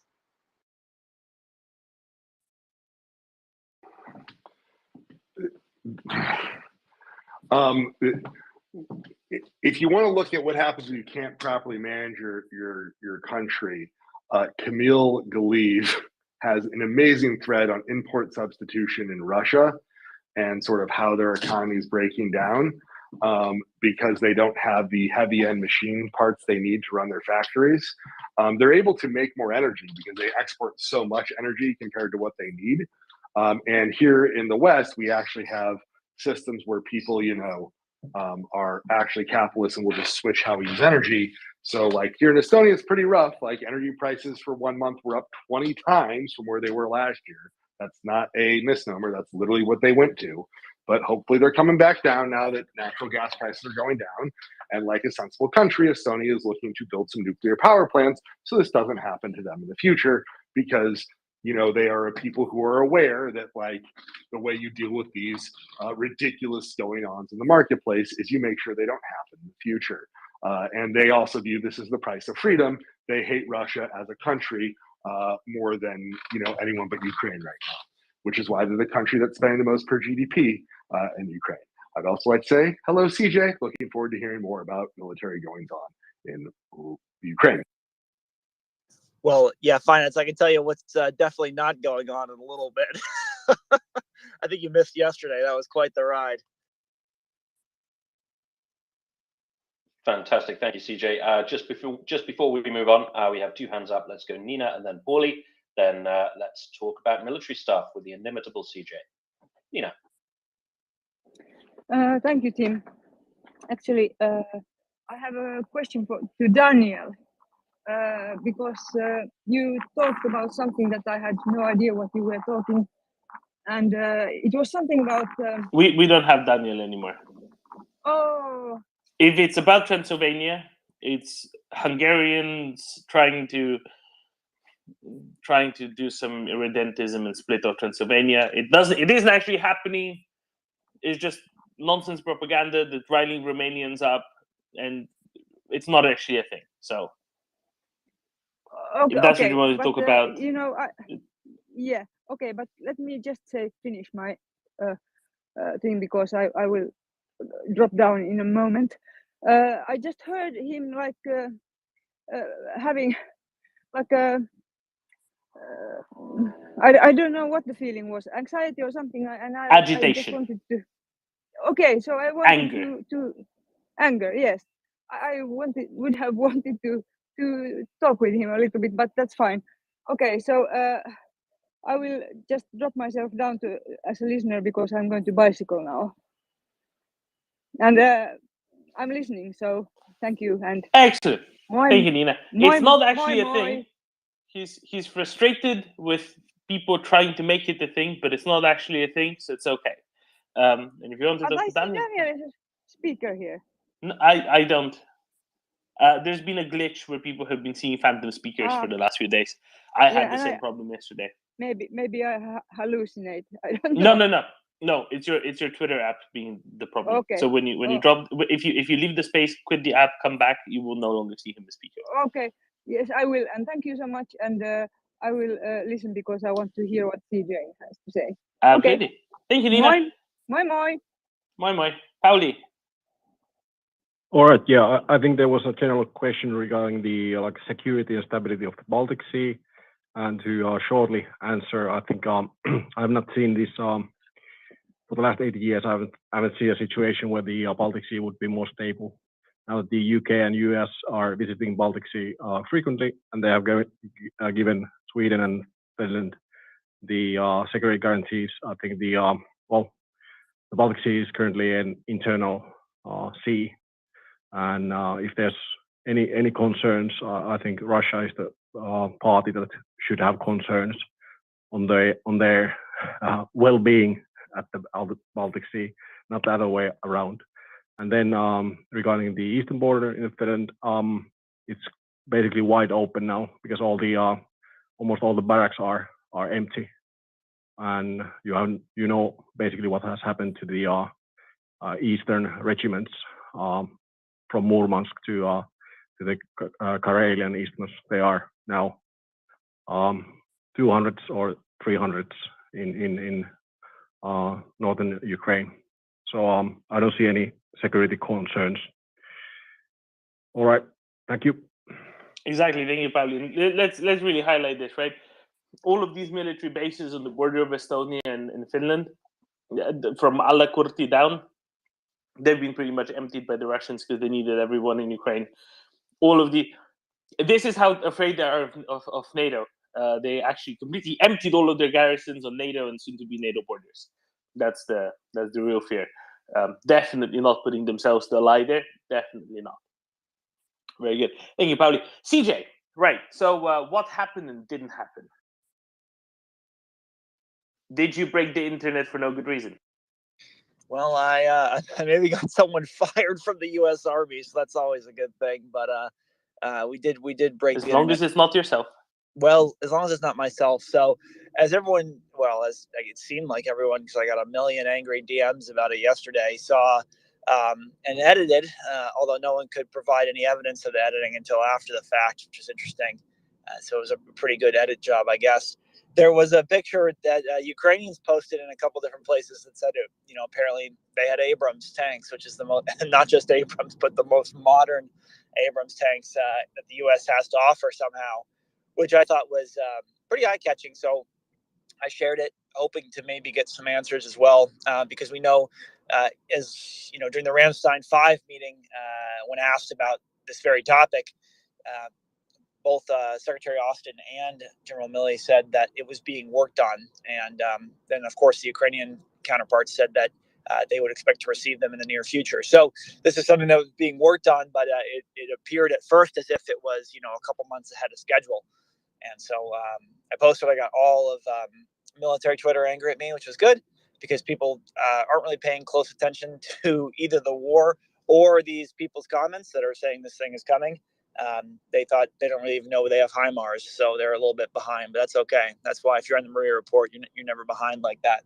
And so it turns out that these pictures had made it to Ukrainian Telegram before the official unit posted them, which is very not good for that person in the army that decided to do that, decided to edit them and send them into Ukrainian Telegram, because there's no way they would have gotten them unless it was those soldiers involved in the exercise. So very, very interesting to say the least.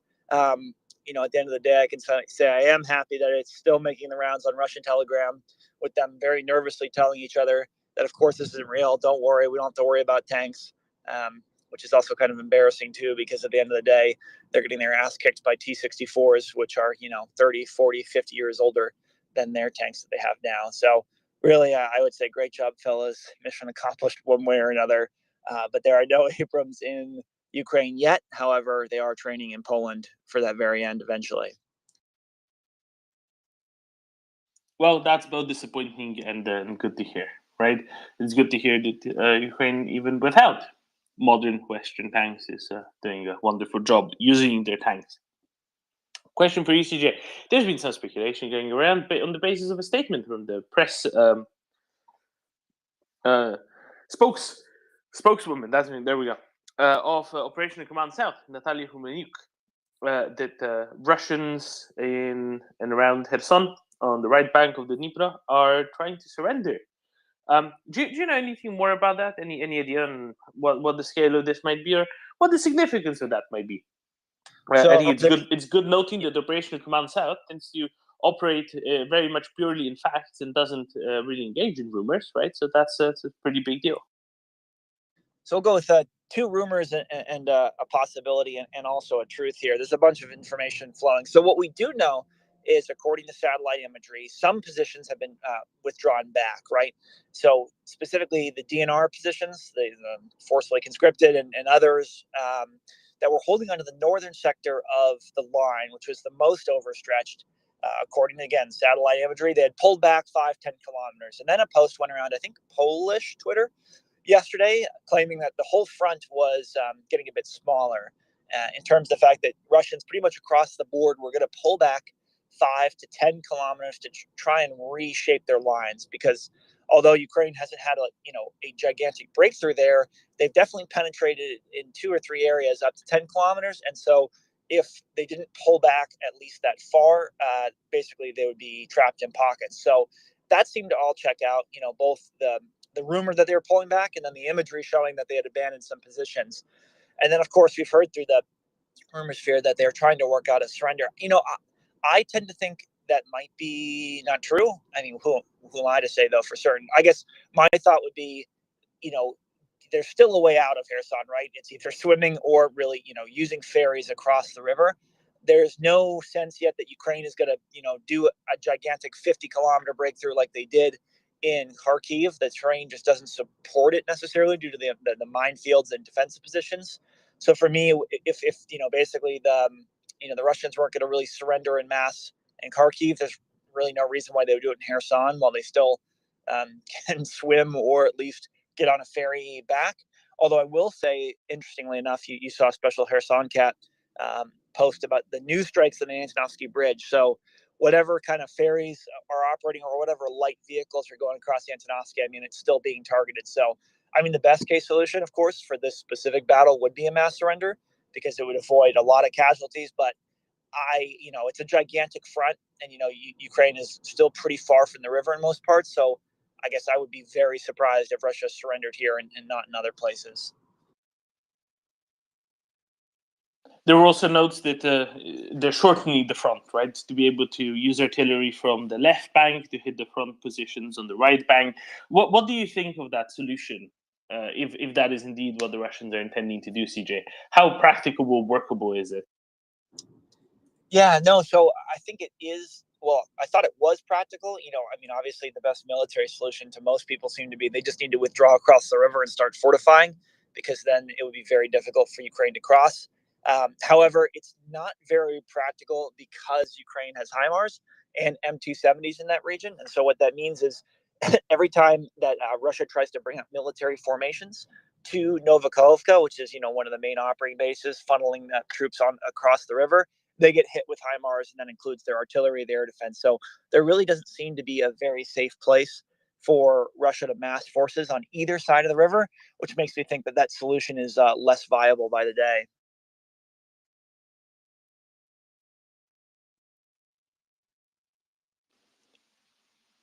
Makes sense, CJ. So, how would the Ukrainians be adjusting with this, right? Would they basically be saying, "Look, there's no need to be hitting those pontoon ferries as much," or maybe there will be just fewer pontoon ferries be attempted? Let's hit those. Let's deny them small arms, munitions, and other things that they might be trying to still get across. But let's really focus on any ammo dumps on the left bank instead. Now, take those out. The artillery will still be completely useless, and we now have less stuff to fight over on the right bank. Is that roughly how it's going to go? What do you reckon? Well, the last thing I'll say, Doman, is, as we saw with the withdrawals and the retreats from the Russians, they're just not very good at that. So I wouldn't be surprised if the Ukrainians keep up a large amount of pressure while Russia's pulling back to maybe hope to cause some more panic and perhaps a breakthrough that way. Russia, other than their Kyiv withdrawal, hasn't shown that they can get out of a situation like that very easily. So I imagine Ukrainians will try and exploit that as much as possible.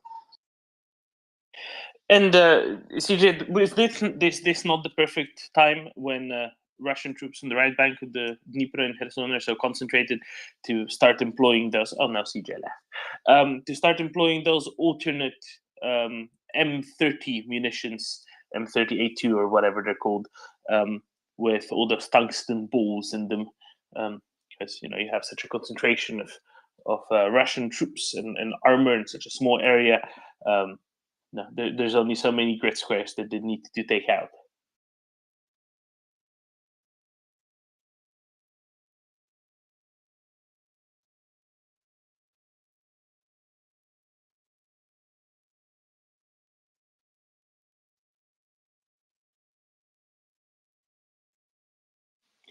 All right, ladies and gentlemen.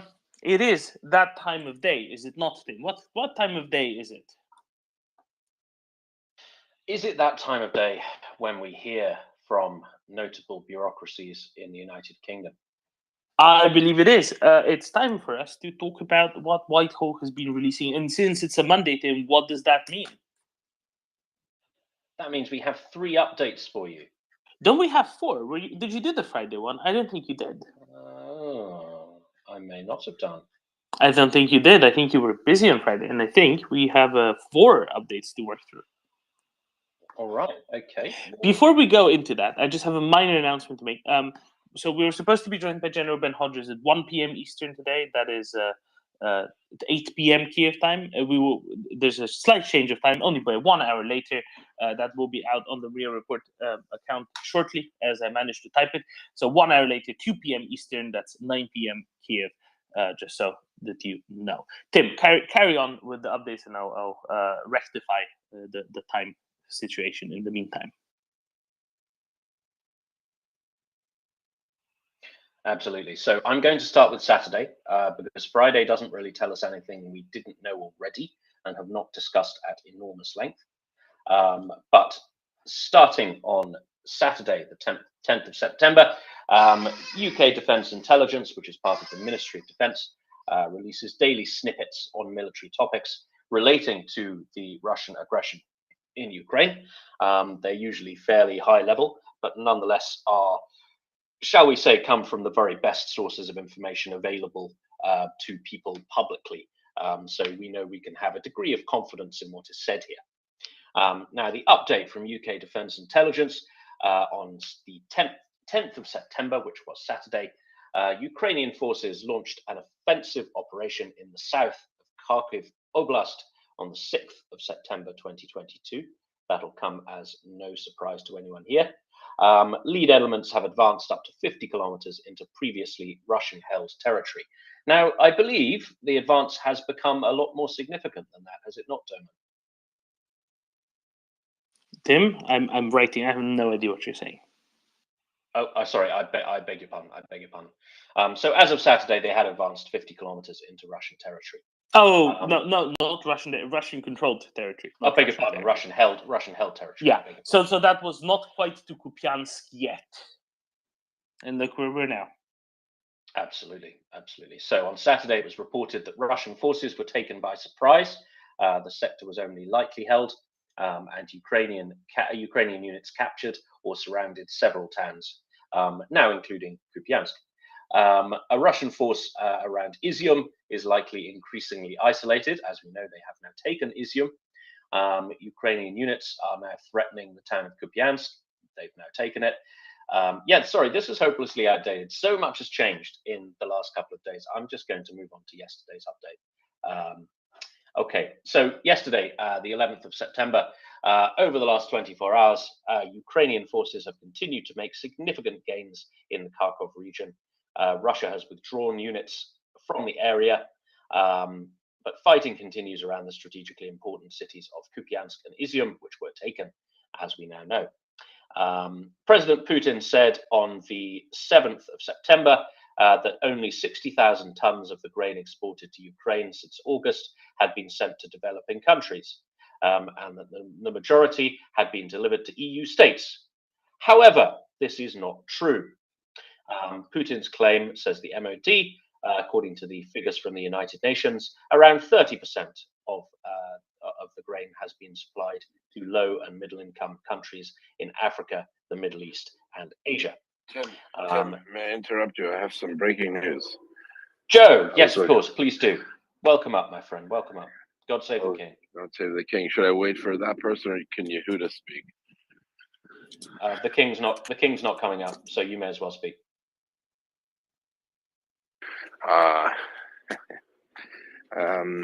Yeah, I was woken up. There are negotiations currently, as of just several minutes ago, I think about 30, of Russian units in Kherson negotiating a surrender with Ukrainian forces in the southern sector. I want to come out and let you know that, I say again, Russian units in Kherson Oblast are negotiating a surrender with their equipment and weapons intact to the Ukrainian Southern Command. Today is the 12th of September. Sorry, I'm not feeling very well. Actual representatives of the Russian military in Kherson.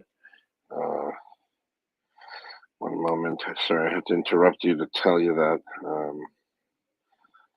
In southwestern sector of Kherson Oblast, Russian units are currently discussing negotiating with Ukrainian military staff their surrender with their weapons intact. 6:37 a.m. Eastern Standard Time on the 12th of September. I apologize for interrupting you, but this is breaking news. I'm not sure if it's on the news yet, but it is. I have good authority that it has happened. The extent of the surrender and which units are involved remains to be clear. It is not the entire Russian front, but it's a substantial portion of it. These are Russian troops who have been encircled ostensibly on the west side of the Dnipro for the last week and a half, and they are now currently in negotiations for a total surrender with the equipment intact, not spiked. That's what my reference is to. Sorry, there's no more information other than that I can give, but if you have mentioned it and I didn't get this message in time, then I apologize.